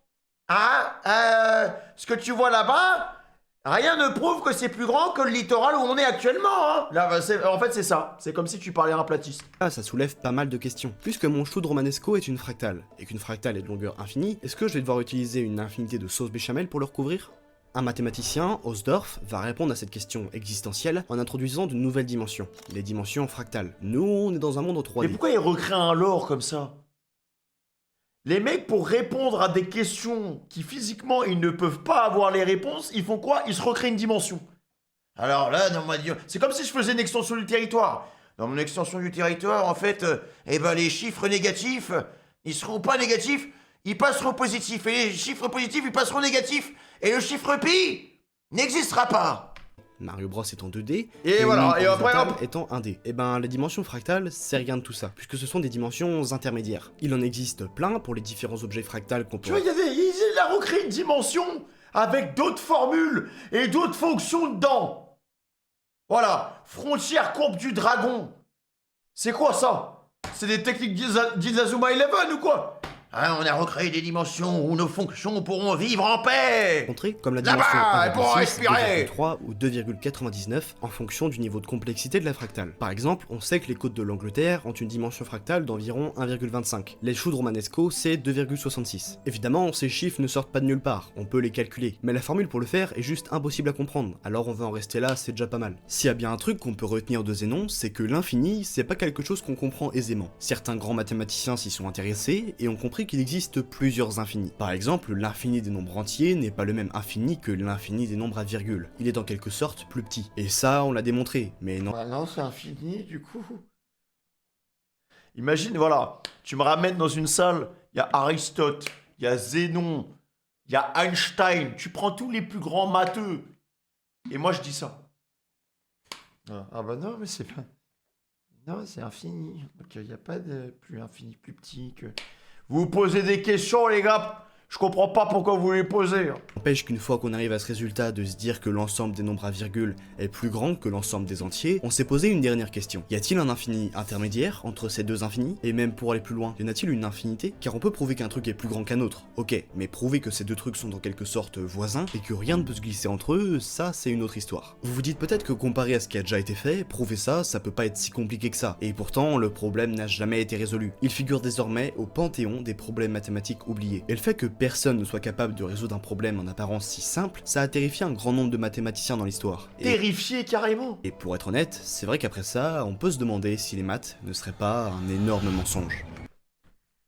Oh, nous dis pas ça, s'il te plaît. Ça fait déjà 30 minutes qu'on est là. Tu peux pas nous lâcher le plot twist comme ça, là, maintenant, tout de suite. Mais c'est pour ça que moi, je vous dis, et on va revenir à l'essence même des maths, on sait pas d'où ça vient. On sait pas comment ça a apparu. On sait pas comment ça a été enseigné. On sait rien de tout ça. Qu'est-ce qui lui dit que c'est pas une vaste supercherie? On sait pas, hein. Les maths sont fausses. Vous connaissez sûrement ce paradoxe de la Grèce antique qui consiste à dire que je suis un menteur. Si c'est vrai, alors je suis un menteur, mais donc ce que je dis est faux, donc je ne suis pas un menteur, mais donc c'est vrai et donc c'est faux. Si je dis ce stylo est rouge alors qu'il est bleu, je mens. Alors que si je dis qu'il est bleu en revanche, je dis la vérité. Ce feutre de merde est bleu.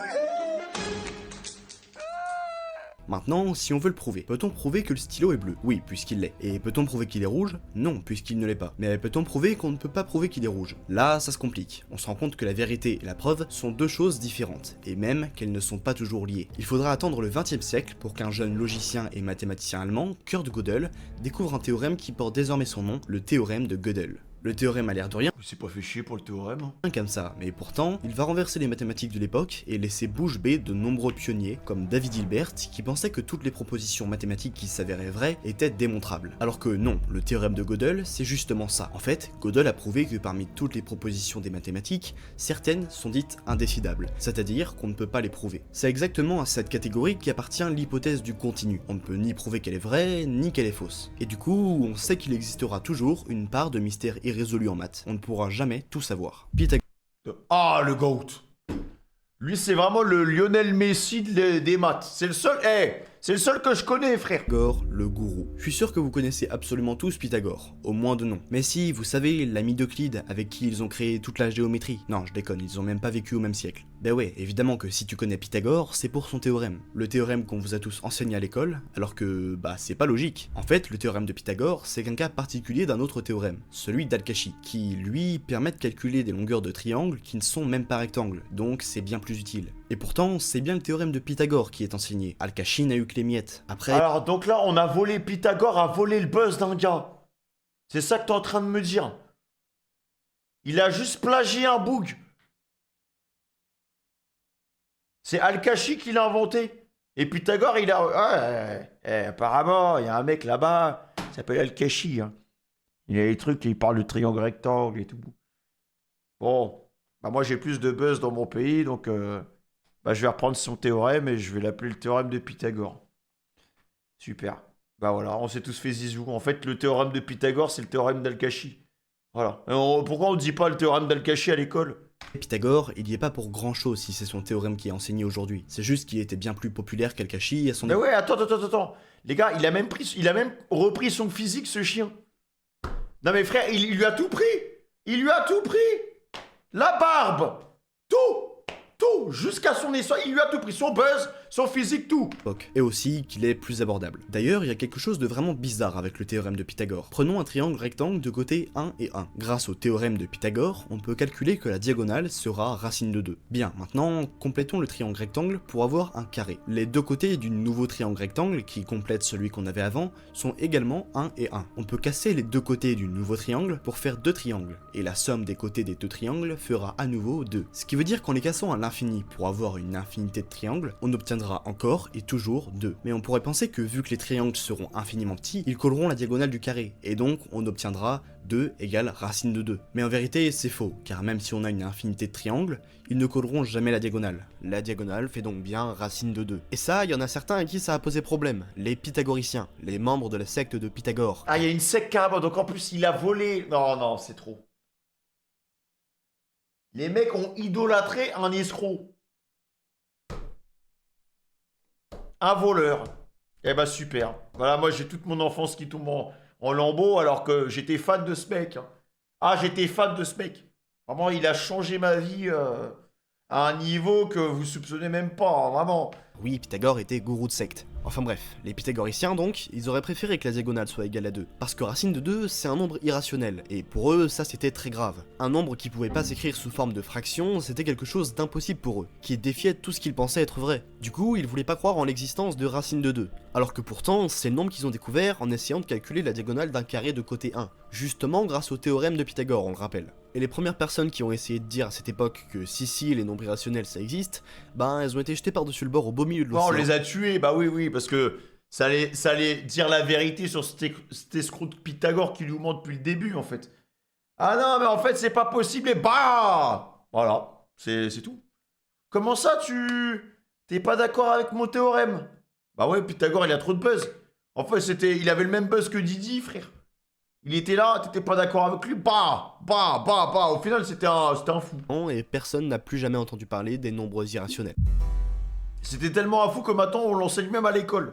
Aux racines de toute la géométrie se trouve un homme respecté et admiré de tous les mathématiciens, Euclide, un mathématicien du 3e siècle avant notre ère qui a fondé ses travaux autour d'une chose qui lui vaut sa célébrité d'aujourd'hui, les axiomes. Des principes c'est évident qu'ils servent de base à toute la géométrie, si bien que s'ils n'étaient plus là, tous nos théorèmes et nos découvertes en géométrie s'effondreraient. Un scénario catastrophique comme celui-ci serait en réalité impossible, car aujourd'hui, tous les mathématiciens s'accordent pour dire que les axiomes d'Euclide ont été bien pensés et qu'ils sont solides. Mais comment il a fait pour penser à ça au 3e siècle avant Jésus-Christ? Comment il a fait pour... Qu'est-ce qui s'est passé? Il a eu un éveil, double éveil, Sun Jingwu, qu'est-ce qui s'est... Moi j'aimerais bien savoir comment ce mec il a réussi à trouver ça en fait. Ça c'est aujourd'hui, car en fait ça s'est déjà produit dans le passé. En 1813, le mathématicien Carl Friedrich Gauss formule l'hypothèse que d'autres géométries que celle d'Euclide existent, les géométries non euclidiennes, qui ne respectent pas les axiomes d'Euclide. À cause de ces idées nouvelles, les mathématiciens regardent Gauss de travers. Pourtant, c'est grâce ils sont en mode quoi? Non mais mec, mais t'es sérieux là? Loser. Cette nouvelle géométrie, qu'Einstein formule sa théorie de la relativité générale, qui explique comment la masse courbe l'espace-temps. Alors, comment c'est possible? Les réponses se trouvent sous votre nez, ou plutôt sous vos pieds. Imaginons que vous souhaitez mesurer la distance entre deux points. La géométrie d'Euclide nous affirme que la droite est le plus court chemin pour y arriver. Si je vous demande maintenant le plus court chemin entre Paris et Tokyo, comment allez-vous faire? Cela semble sûrement évident, et pourtant ce n'est pas une ligne droite, car croyez-le ou non, mais la Terre est ronde. Et la forme de la Terre nous oblige à repenser la géométrie qu'on utilise, avec la géométrie sphérique, une des géométries non euclidiennes. En géométrie sphérique donc, le chemin le plus court pour aller de Tokyo à Paris n'est pas du tout une droite. Et ça, personne ne l'avait compris avant Gauss. Franchement, moi je dis Gauss le GOAT. Oh la théorie du chaos, non mais attends les gars, mais c'est... Le nom des théories, ça fait peur. Hein. battement d'aile peut provoquer un tsunami à l'autre bout de la planète.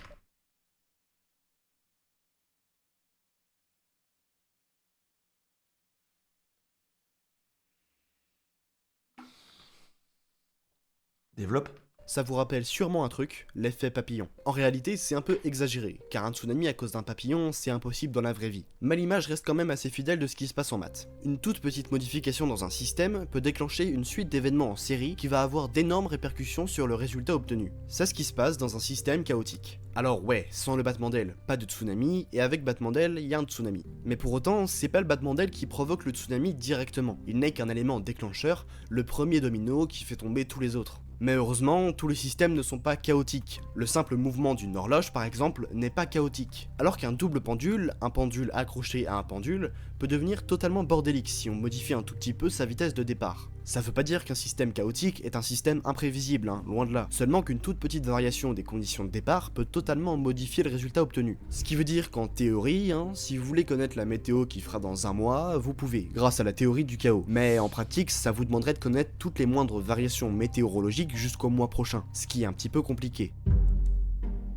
On parlait tout à l'heure des nombres univers. Eh ben figurez-vous que l'écrasante majorité des nombres qui existent sont des nombres univers. À tel point que si vous pointez n'importe quel nombre réel, il y a exactement 100% de chances que vous tombiez sur un nombre univers. C'est ce qu'on appelle le paradoxe des probabilités continues. Pourquoi 100% et pas 99% ou quelque chose du genre? Tout simplement parce qu'il y a beaucoup moins de nombres rationnels que de nombres irrationnels. En fait, même s'il n'y a pas 100% de nombres irrationnels, il y a bien exactement 100% de chances que tu tombes sur un nombre irrationnel. Et c'est pas une valeur approchée, hein, c'est vraiment exactement une probabilité de 100%. Bon, pour les curieux, c'est directement une conséquence de l'effet inverse du fait que 1 sur infini égale 0. Si vous voulez plus... Je vais commencer à insulter les gens. J'arrive au moment de l'iceberg là où... là c'est comme si tu me parlais une autre langue là. Ouais, ça va être accessible. Elle est où l'accessibilité là? Tu me parles chinois. Tu me parles chinois. Sur ce segment, tu m'as parlé chinois, mon gars. Sur ça, et si l'infini vous intéresse, vous pouvez aller voir ma dernière vidéo. Ou alors, illustrons ça autrement. Si on prend un axe horizontal représentant tous les nombres qui existent, et qu'on colorie en vert les nombres univers et en rouge les nombres qui ne sont pas des nombres univers, vous ne verrez que du vert, parce que les seuls points rouges seront submergés par la couleur verte. Et ça, c'est pas la seule chose... Les seuls points rouges seront submergés par la couleur verte. Mais la courbe, elle était blanche de base. Pourquoi il y a du rouge maintenant? Et qu'on colorie en vert les nombres univers et en rouge les nombres qui ne sont pas des nombres univers, vous ne verrez que du vert, parce que les seuls points rouges seront submergés par la couleur verte. Et ça, mais ils sont où les points rouges? c'est pas la seule chose en probabilité qui peut sembler contre-intuitive. Il y a aussi le biais cognitif du joueur. Non, je passe pas à la leçon d'après. Ils sont où les points rouges? Je comprends pas. Ma dernière vidéo. Ou alors, illustrons ça autrement. Si on prend un axe horizontal représentant tous les nombres qui existent, et qu'on colorie en vert les nombres univers et en rouge les nombres qui ne sont pas des nombres univers, vous ne verrez que du vert, parce que les seuls points rouges seront submergés par la couleur verte. Et ça, c'est pas la seule chose en probabilité qui peut sembler contre... Tu les vois pas parce qu'ils sont minuscules sur l'infinité de points verts.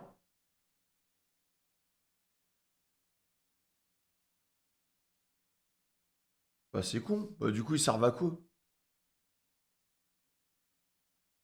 Bah ils servent à quoi les rouges si on les voit pas? Bah montrez-vous, non? Montrez-vous les rouges! Intuitive. Il y a aussi le Montrez-vous. biais cognitif du joueur. Félicitations, tu viens de gagner au loto. Il y avait peu de chances que ça t'arrive, mais c'est tombé sur toi. Bon bah c'est cool, mais maintenant faut mieux que j'arrête de jouer, car je vais jamais regagner au loto une deuxième fois, c'est pas possible. Eh bien non, tu es tombé dans un piège classique. Gagner une fois au jeu ne te donne pas moins de chances de gagner une deuxième fois. Une fois que t'as gagné une première fois, les chances de gagner une deuxième fois sont exactement les mêmes que pour la première fois. En fait, ce que tu penses Logique. dans ce cas-là, c'est que les événements du passé peuvent influencer ceux de l'avenir. Mais qui pense comme ça? Je suis désolé, là c'est pas un matheux qui a fait ça. Hein. C'est pas possible! On sait tous que si on gagne une fois, on a toujours la même chance de regagner une deuxième fois. Il y a vraiment un mec qui s'est dit ah non mais oui en fait ce qui s'est passé avant ça peut réinfluencer ma chance. Bah non! C'est un biais cognitif très répandu et pourtant un simple calcul de probabilité conditionnelle permet de s'en rendre compte. Parce qu'en fait, la probabilité de gagner 2 fois au loto n'est pas du tout la même que la probabilité de gagner une deuxième fois au loto, sachant qu'on a déjà gagné une première fois. Pour illustrer ça, prenons... Tu peux pas le prouver. Mettez à Mad, mettez-lui genre allez 24 heures. 24 heures de pause. Vous allez, à chaque fois que je vais parler... Non mais carrément, il y en a même qui vont me dire... Femi, tu peux pas prouver que t'es Femi. C'est ça un matheux en fait. Mais tu ne peux pas prouver que t'es toi-même. Et là, je vais lui envoyer ma gourde dans la gueule. Ah, parce que la gourde, elle est bien réelle, hein, qu'on se la prend dans la gueule. Ça marche bien. Tu ne peux pas prouver que tu es toi-même.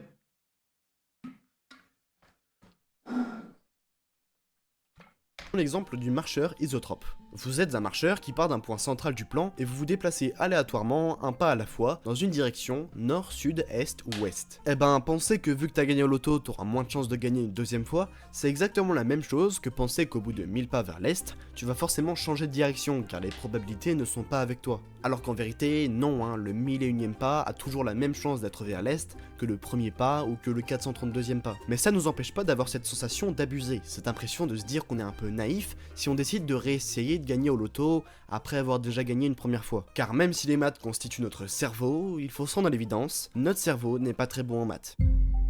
Bah, pourquoi on fait des maths? Non mais, pourquoi on va s'obstiner à mettre en avant une compétence qu'on n'a pas? Mais faisons autre chose. Je sais pas. Bah, en fait, non, tu peux rien faire parce que tout ce qu'on a créé, c'est grâce aux maths. Donc, j'allais te proposer de faire un petit potager, de prendre, je sais pas, faucher du blé. Mais la faux, elle a été créée grâce aux maths. Et la tomate, tu sais combien de rayons de soleil il lui faut, tu sais dans quelles conditions elle doit évoluer, grâce aux maths. Tout est maths en fait. Mais même les cellules, les constances des cellules sont régies par des mathématiques. Si on extrapole un peu, c'est un peu ça. Tout peut s'expliquer avec les mathématiques. Tout. Par contre, ça peut pas. Il y a une chose qui, à mon avis, peut être compliquée à expliquer, c'est si vous êtes réel. Moi, j'ai aucune preuve. En toute objectivité, je n'ai aucune preuve que vous existez. Je n'ai aucune preuve que vous êtes des êtres humains. Aucune. Vous êtes peut-être juste des bots. Voilà, peut-être que j'ai payé des bots. Voilà. Des bots qui parlent. Des IA. Ouais, je sais pas. Comment vous savez que vous êtes vous-même? Vous pouvez prouver ça? Comment tu sais que t'es toi? Alors que peut-être que demain tu seras quelqu'un d'autre et qui se fait passer pour toi?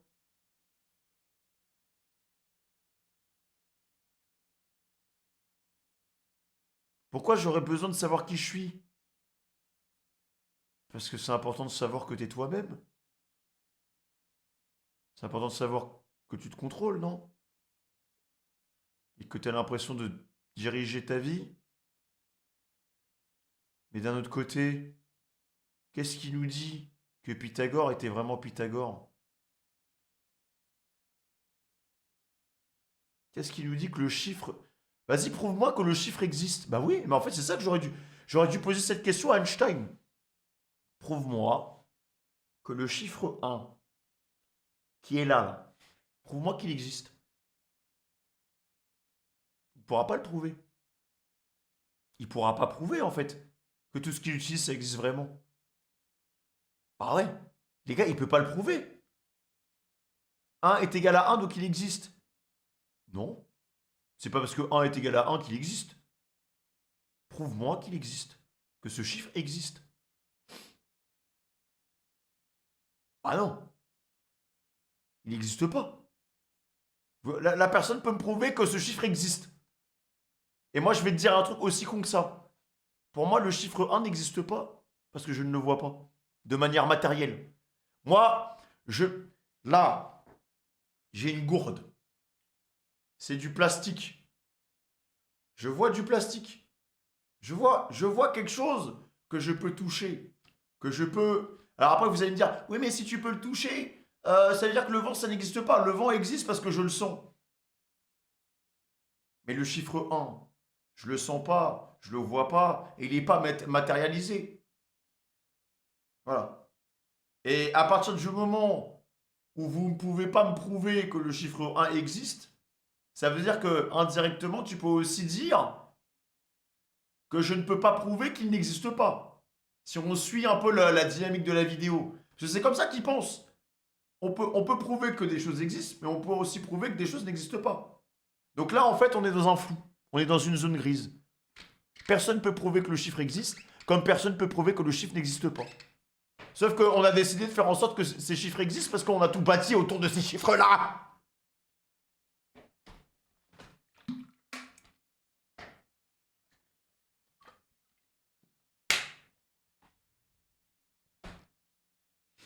Je déteste l'être humain. Je déteste l'être humain. Pourquoi on n'est pas comme le putain de panda qui doit juste se lever et s'enfiler du bambou dans la glotte? Pourquoi? Lui, il se pose pas des questions comme ça. Hein. Mais en fait, le bambou, c'est une suite de cellules qui sont régies par des règles rudimentaires qui font que tu as une suite de séries de 1 et de 2 qui s'assemblent puis se désassemblent et qui constituent le bambou et qui va permettre à ce panda de se nourrir. Mais ferme ta gueule! Je vais juste prendre le bambou, ça marche. Voilà, ça va. Il est bon le bambou, il est bon. Ça devrait être ça la vie. Et ben voilà, c'est pour ça que les matheux sont là. Parce qu'ils vont nous faire nos voitures. Et moi je vais arriver, je vais appuyer sur ma petite clé de Peugeot. La Peugeot, elle va s'ouvrir. Et je vais prendre la Peugeot et je vais rouler. Voilà. Ben c'est la même chose avec la vie en fait. Le panda c'est la même chose avec le bambou, il se pose pas de questions. En face de vous se trouvent 3 portes, A, B et C. Derrière l'une des portes se trouve un autographe signé de ma main, et derrière les 2 autres, des sacs d'argent. Votre but est bien entendu d'obtenir mon autographe, mais vous ne savez pas derrière laquelle de ces 3 portes il se trouve. Moi, Si je veux prendre l'argent. je le sais. Imaginons que vous choisissez la porte B. Plutôt que de vous montrer ce qui se trouve derrière, je décide d'ouvrir l'une des 2 autres portes, disons la porte C, pour vous montrer qu'il y a un sac d'argent. À ce moment-là, je vous propose 2 choix. Rester avec votre porte initiale, la B, ou changer pour la porte restante, la A. Instinctivement, on pourrait penser que ça n'a aucune importance, car les chances sont de 50-50. Bah non frérot, tu veux me zizou. Tu veux me zizou en fait. Naturellement, vous pensez que j'utilise la psychologie inversée pour inciter à changer de porte, et donc vous décidez de ne pas changer. Pourtant, vous vous êtes trompé, car changer de porte aurait augmenté vos chances de gagner. Quand vous choisissez pour la première fois la porte, vous avez 1 chance sur 3 de tomber sur l'autographe, et 2 chances sur 3 d'obtenir un sac d'argent. Mais lorsque j'ouvre une porte pour révéler un sac d'argent, les probabilités se modifient. Si vous aviez initialement choisi un sac d'argent, ce qui a 2 chances sur 3 d'arriver, il vous reste désormais 2 chances sur 3 de gagner en changeant de porte, et seulement 1 chance sur 3 de tomber sur l'autographe si vous décidez de ne pas changer. Donc contrairement à ce qu'on pourrait penser, c'est pas du 50-50. Non mais là ça chipote là. Là ça chipote frérot.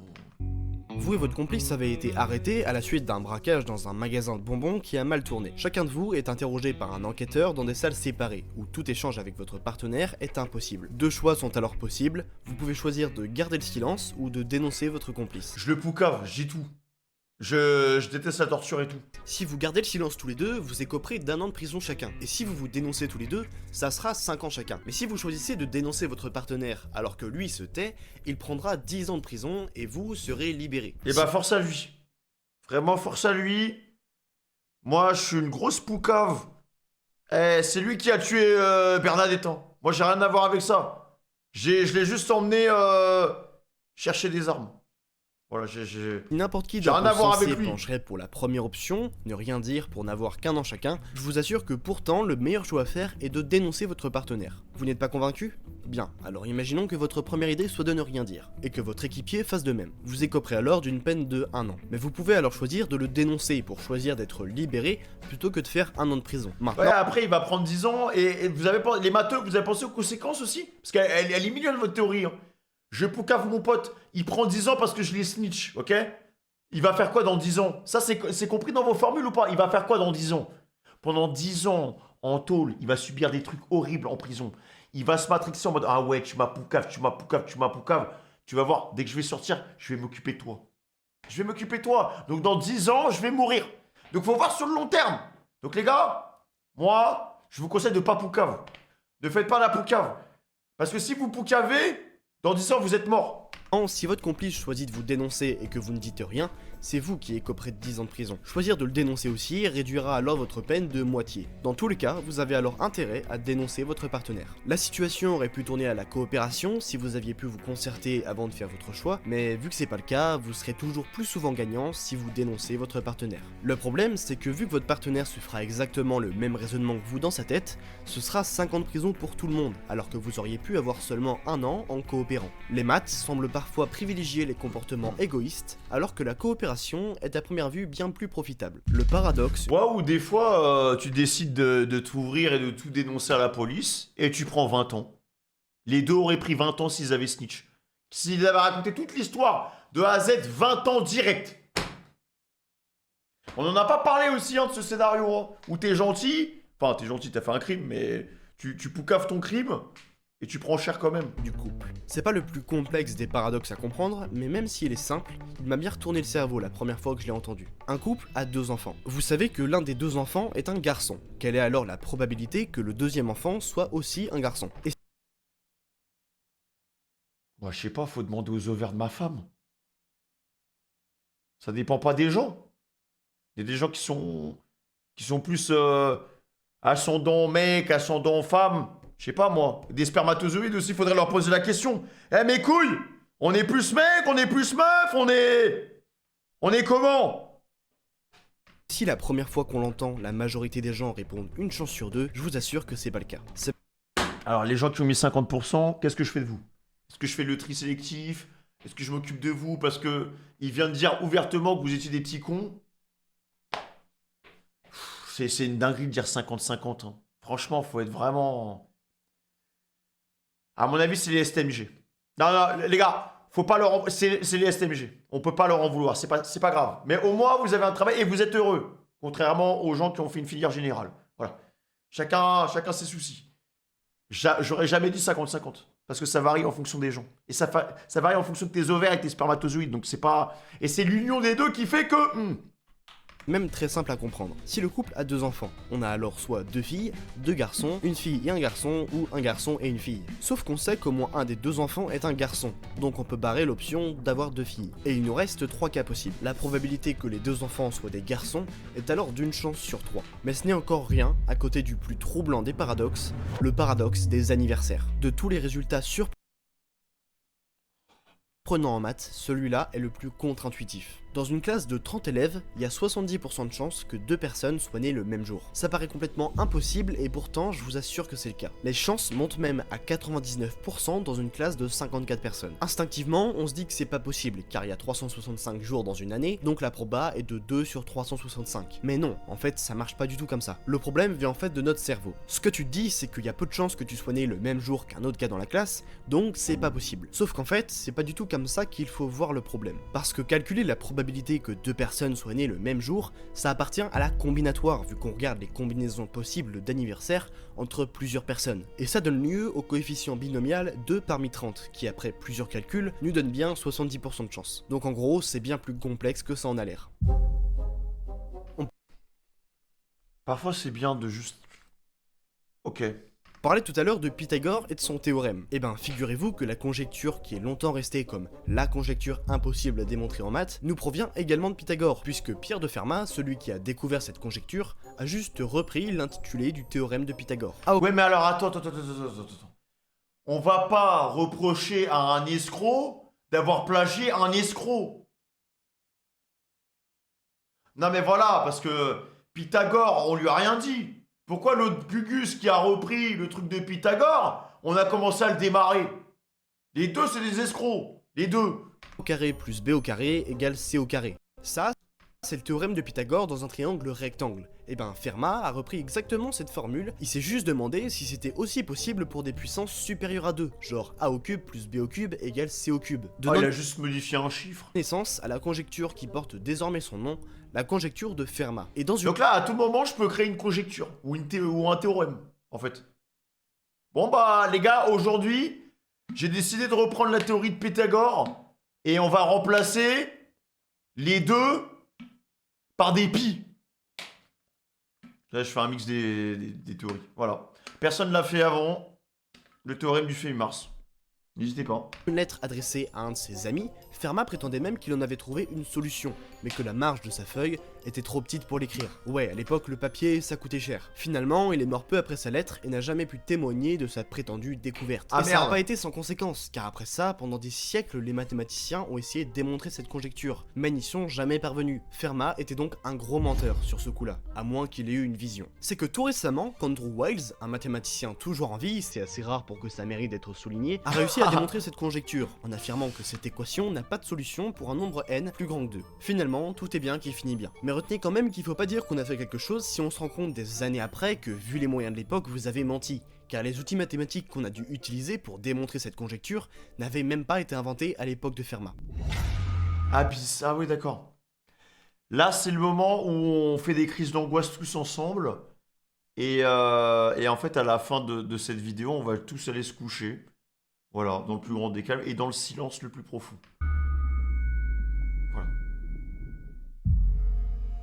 Prenez une boule creuse et coupez-la en plusieurs morceaux. À l'aide d'uniquement ces morceaux, vous pouvez reconstituer par puzzle deux boules exactement identiques à la première, sans les déformer ni rien faire de farfelu. Alors oui, à première vue ça a l'air d'être une énorme arnaque, mais pourtant c'est bien ce qu'affirme l'intitulé du théorème de Banach-Tarski. Rangez quand même vos couteaux car dans la vraie vie c'est évidemment impossible de dupliquer quoi que ce soit. Pourtant en maths, la démonstration est parfaitement valide, logique c'est un théorème. Et pour le comprendre ce théorème, on va ressortir deux grandes idées, l'infini et l'axiome du choix. Oui je sais, encore l'infini. Le principe qu'on utilise ici est celui du fameux hôtel de Hilbert. Vous savez, ce fameux hôtel infini dans lequel on peut toujours rajouter du monde. Et bien de cet hôtel, une idée importante ressort. Infini plus infini égale infini. Donc en fait, puisqu'il y a une infinité de points dans une boule, il y a autant de points dans une boule que dans deux. Mais si ce théorème est si contre-intuitif au premier abord, c'est parce qu'il contredit un principe qui nous semble bien évident. Quand on coupe un objet en plusieurs morceaux, le volume de l'objet doit être égal à la somme des volumes de ces morceaux. Le problème, c'est qu'en maths, un objet, même en 3D, n'a pas forcément de volume. Et ça, c'est à cause d'un axiome assez contesté dans le monde mathématique, l'axiome du choix. L'axiome du choix nous dit que parmi une infinité de tiroirs contenant une infinité de chaussettes, on pourra toujours créer un ensemble de chaussettes en piochant dans chaque tiroir. Et c'est cet axiome qui permet l'existence de nombreux paradoxes fascinants en mathématiques, comme le paradoxe de Banach-Tarski. Enfin bref, toujours est-il que pour les mathématiciens, découper un gâteau en 5 parts de façon à ce que les 5 invités reçoivent chacun un gâteau entier, ça pose pas de problème. La Terre est plate. File-moi ma part de gâteau. Frérot, ça fait 20 minutes que t'essaies de couper le gâteau en parts égales. Juste donne-moi une part. Y a pas un théorème de la patience ou de l'impatience plutôt. Juste donne la part, The Bee, c'est bon. Oui, je sais. Ah non, attends, j'avais pas. Non mais là vous voulez m'achever en fait. Retour chez le platiste. Reçoivent chacun un gâteau entier, ça pose pas de problème. La Terre est plate. Oui, je sais, ça peut paraître un peu débile quand on regarde ce qu'on a vu juste avant avec Eratosthène. Et non, ça n'a rien à voir avec le théorème de Banach-Tarski, vous allez comprendre. Tout le monde sait que la Terre est ronde, mais pourtant, pour un topologue, un adepte de la topologie, elle est également plate. La topologie, c'est cette variante de la géométrie qui étudie tout ce qui est relatif notamment aux trous et aux nœuds. En fait, en topologie, deux objets sont les mêmes si en déformant un, on obtient l'autre. Du coup, une boule est aussi bien un cube qu'une pyramide qu'une feuille de papier. Alors on pourrait se dire dans ce cas-là que n'importe quel objet est le même qu'un autre, mais non, un objet avec un ou plusieurs trous, comme un pichet d'eau par exemple, ne peut pas être obtenu à partir d'une boule, car on n'a pas le droit de combler les trous en topologie. C'est grâce à la topologie qu'on a notamment pu expliquer la forme de notre cher univers. Parce que ça va peut-être vous surprendre, mais l'univers n'est pas infini. Bon, en fait c'est parfaitement logique, un univers infini ça semble délirant. Mais ce qui semble pourtant encore plus délirant, c'est un univers fini. Car à première vue, si l'univers est fini, c'est qu'il a un bord, et ça, on a du mal à l'accepter. Mais heureusement pour nous, la vérité est tout autre. On connaît évidemment pas la forme de notre univers, mais il se pourrait très bien, par exemple, que l'univers soit un tore, un donut. Dans ce cas-là, on imagine qu'une personne qui arrive à un bout de l'univers est téléportée à un autre bout, un peu comme... Téléporté.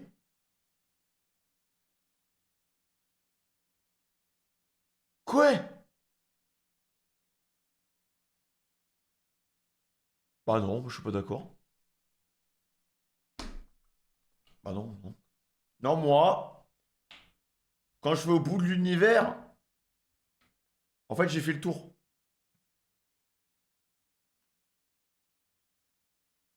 Voilà. Je vais repasser exactement au même endroit de où j'étais passé au départ, au début de mon voyage.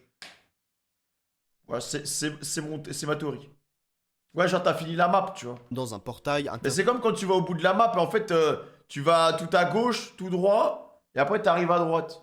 Voilà, c'est tout. dimensionnel. La question de la forme de l'univers nous semble alors bien moins extravagante. Merci la topologie. Est-ce que vous vous êtes déjà émerveillé devant un carré? Moi non. Non.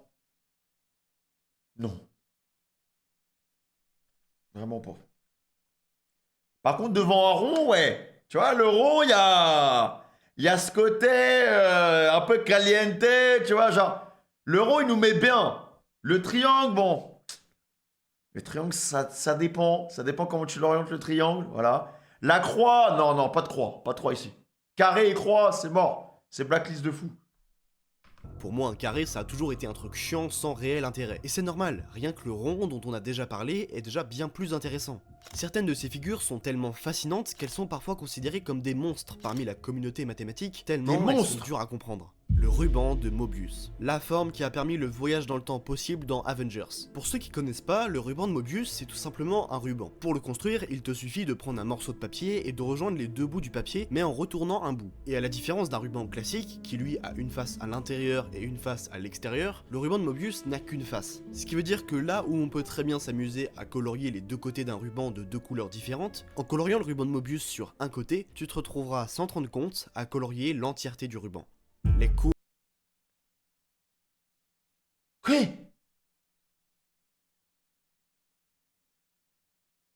Hein? Bah non. Il y a deux faces le ruban, non?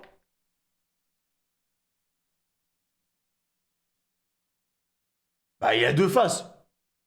Je colorie une face du ruban rouge, l'autre face elle sera verte, non?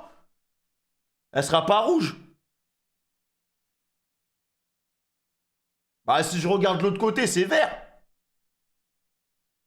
Et de rejoindre les deux bouts du papier, mais en retournant un bout. Et à la différence d'un ruban classique, Non mais là, à l'intérieur ici, là ce sera rouge. Mais derrière, là si je retourne. Attends, mais il y avait... Attends, elle est où la face là? Je comprends plus rien. En fait, j'ai l'impression de... Déjà que j'étais pas très fut-fut. Je vais sortir cette vidéo, la vie les gars, je vais devenir un golem. J'ai envie de devenir un pot de fleurs. Parce que la vie du pot de fleurs, elle est simple au moins. Je veux être un pot. Elle est où l'autre face? qui lui a une face à l'intérieur et une face à l'extérieur, le ruban de Mobius n'a qu'une face. Ce qui veut dire que là où on peut très bien s'amuser à colorier les deux côtés d'un ruban de deux couleurs différentes, en coloriant le ruban de Mobius sur un côté, tu te retrouveras sans te rendre compte à colorier l'entièreté du ruban. Les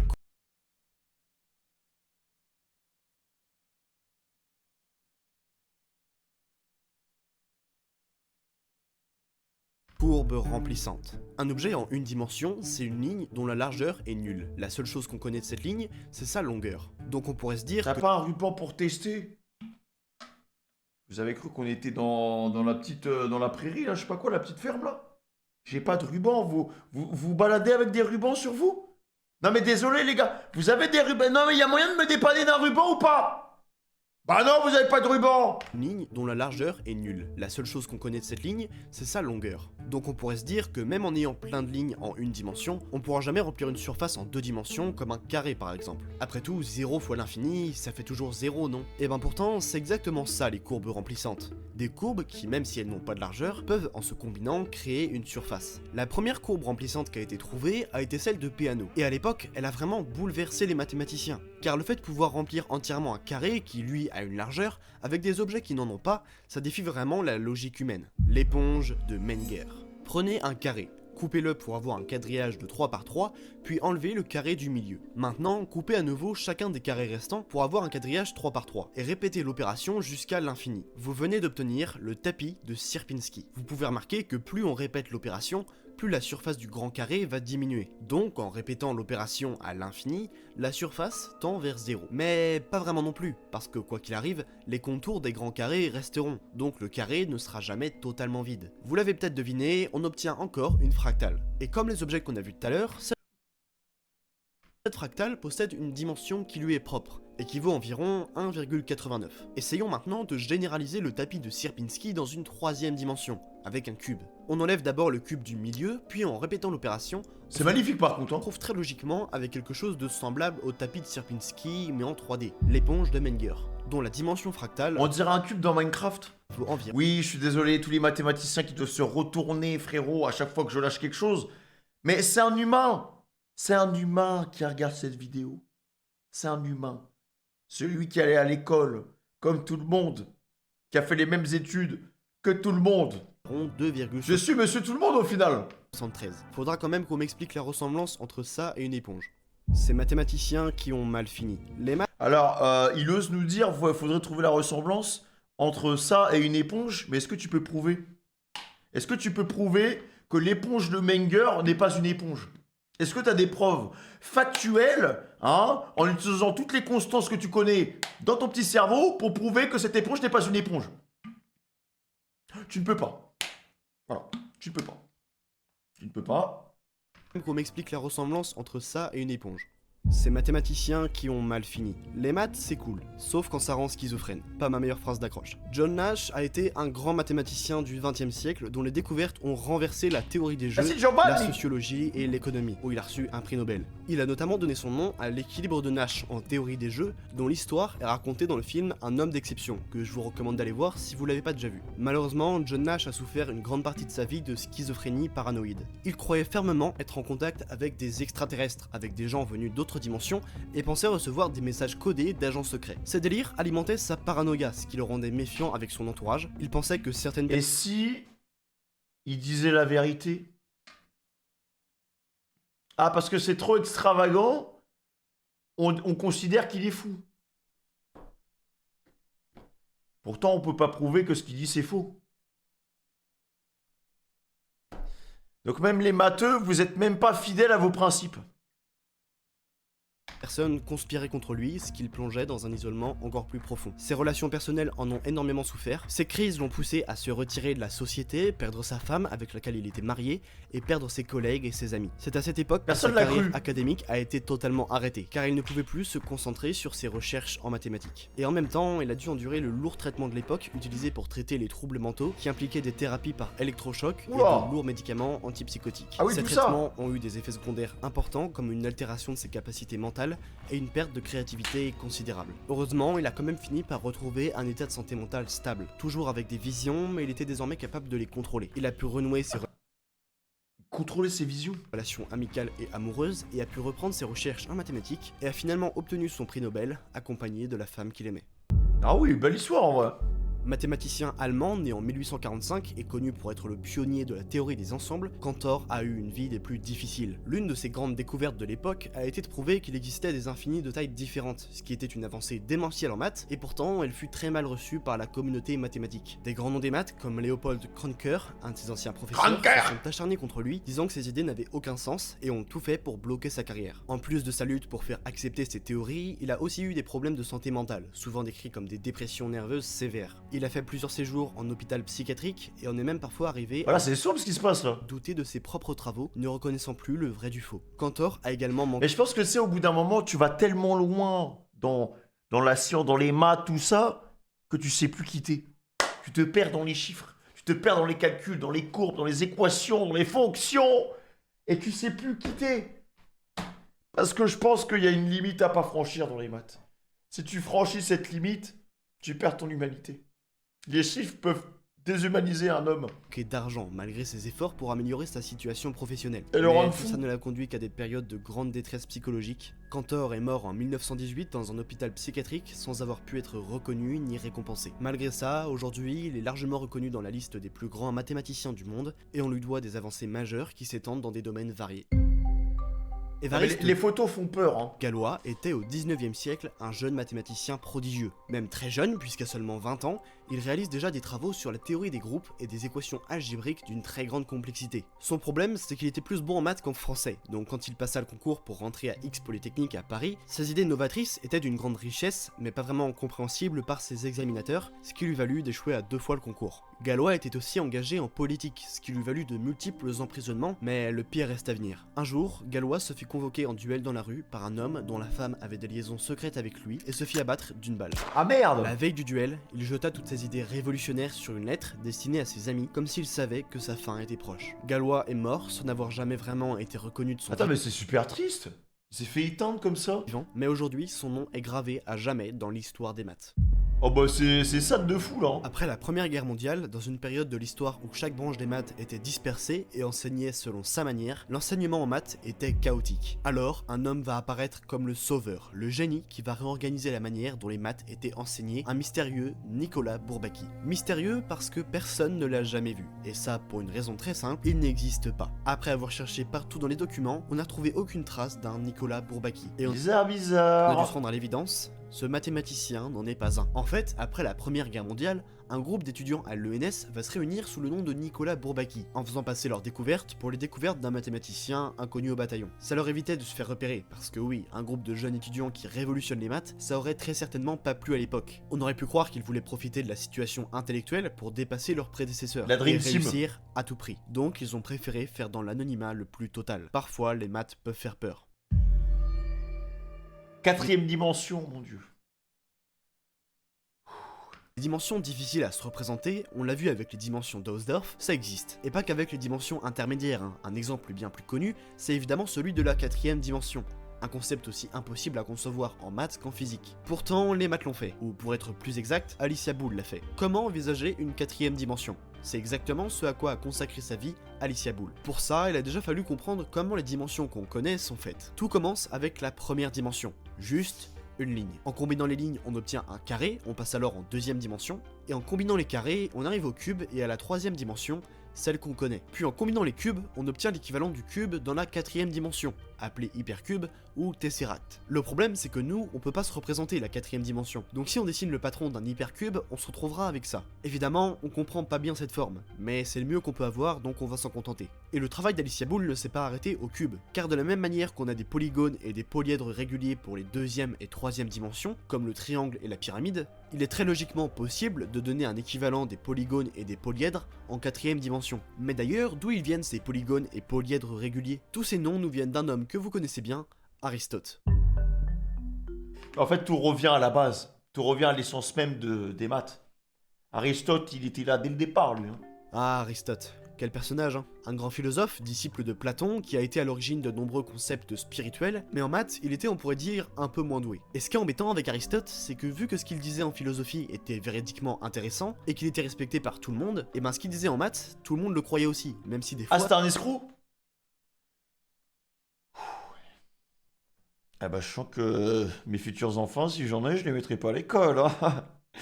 J'ai l'impression qu'on nous raconte pas mal de pipeaux à l'école, hein. C'était des trucs vraiment aberrants qui sortaient. Ah bah Par super, exemple, hein. imaginons une roue dans une roue. La première, on peut le voir, est bien plus petite que la deuxième, puisqu'elle est même contenue dans la deuxième. Pourtant, on peut remarquer quelque chose qui peut étonner à première vue. Si on fait faire un tour complet à la grande roue, la petite roue fera également exactement un tour complet. Du coup, ce qu'affirme Aristote, c'est que ok, les deux cercles, on le voit bien, ils possèdent des diamètres différents, mais pour autant, ils ont la même circonférence, donc en gros la même taille. Alors que non, hein, les deux roues n'ont pas du tout la même circonférence. Mais bon, arrêtons de blâmer Aristote, c'est quand même grâce à lui si aujourd'hui on a les polygones réguliers dont on parlait. Ah non, en fait on me dit dans l'oreillette que c'est à Platon qu'on doit les polygones réguliers. Bon bah désolé Aristote. Et sur quoi repose Mais il a fait quoi du coup, Aristote? Il a rien fait? ces polygones? Les 5 polygones réguliers sont les premiers polygones à côté et angles égaux. Mais pourquoi on en a gardé 5? À cause des 5 éléments. Ouais, pour Platon, c'était un signe du destin. 5 éléments, le feu, l'eau, la terre, l'air et l'éther, ça voulait forcément dire qu'il y aurait 5 polygones réguliers. Parce que, vous comprenez, ça aurait fait une trop grosse coïncidence. Et D'accord. Aristote, notre cher Aristote,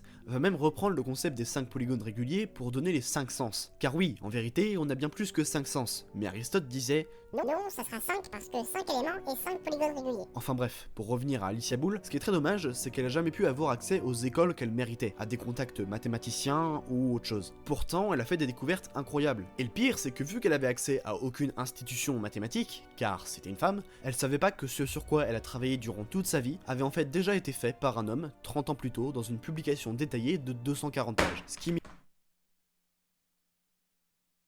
Toute une vie à chercher la 4ème dimension pour qu'au final on dise mais frérot, pourquoi t'as déjà fait le concept de Squeezie? Ah, tu plagies le concept de Squeezie, Alicia. Ah non, Ça a déjà été fait. mis fin à la crédibilité d'Alicia pour de bon parmi Eh la bah communauté super, mathématique. eh bah Quand les maths super. se mélangent. Savez-vous qu'il existe plusieurs branches des maths? La géométrie, bien entendu, mais aussi l'algèbre, l'arithmétique, l'analyse et j'en passe. Chacune de ces branches a une spécificité. La géométrie ne s'occupe pas du tout des mêmes aspects mathématiques que l'analyse par exemple. On peut même dire Après cette vidéo, les gars, je vous assure, hein, ne me parlez plus jamais. Je veux plus entendre parler de maths, plus de géométrie, plus de géographie, de rien, rien. Pas d'espace, que dalle, nada. Ne mettez même pas un chiffre, carrément, je crois que je vais blacklist de mon chat les chiffres.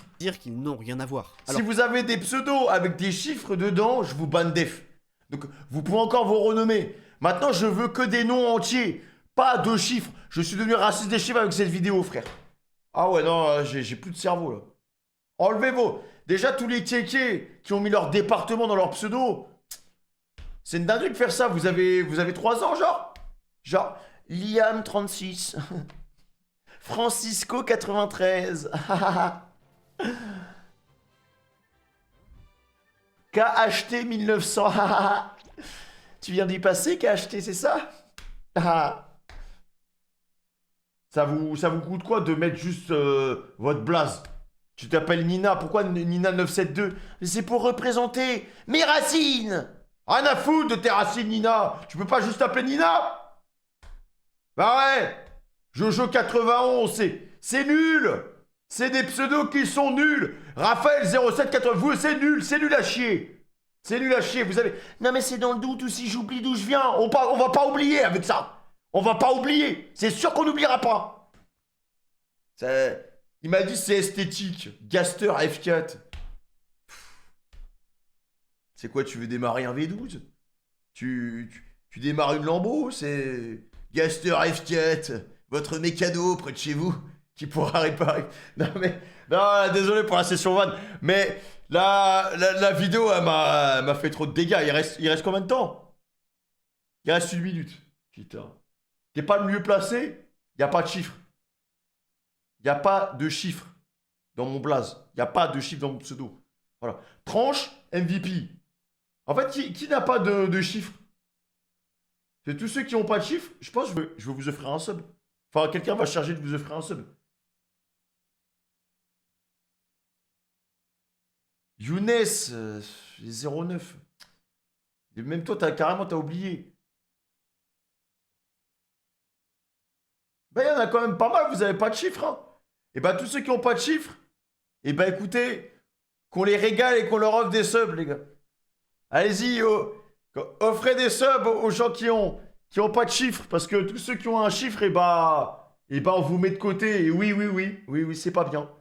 C'est un peu une forme de racisme. Voilà. Mais je suis désolé, mais on n'accepte pas les gens qui ont des chiffres ici. alors qu'arriverait-il si certaines de ces branches se mélangeaient? L'hypothèse de Riemann. Ce nom vous dit peut-être quelque chose? Rayman. Ah non, putain, j'avais espoir. Le mec d'Ubisoft, là, qui était là, qui faisait tournoyer ses cheveux, les lapins crétins, tout ça. J'en ai déjà parlé plusieurs fois dans mes vidéos. En gros, le principe, c'est qu'on a une fonction assez complexe, mais littéralement complexe, puisqu'elle se situe dans le plan complexe, avec les nombres imaginaires dont on a déjà parlé. Et comme pour une équation, on cherche à savoir quand est-ce qu'elle est égale à 0. Donc très logiquement, on pourrait se dire qu'elle fait partie de la branche des maths qu'on appelle l'analyse complexe. Cette fonction, c'est celle-ci, ou celle-ci. En fait, les deux fonctionnent. Il y en a une... C'est quoi ça?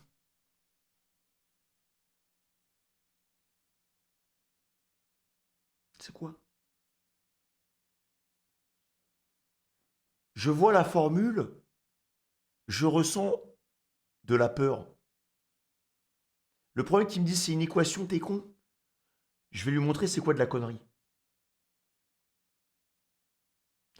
Cette formule a une histoire et raconte quelque chose qu'on est incapable de comprendre. Parce que nous n'avons pas le vocabulaire pour comprendre l'essence même des maths. Ce qui se cache derrière les maths. Ce que veut nous montrer les maths, nous expliquer les maths, quantifier les maths.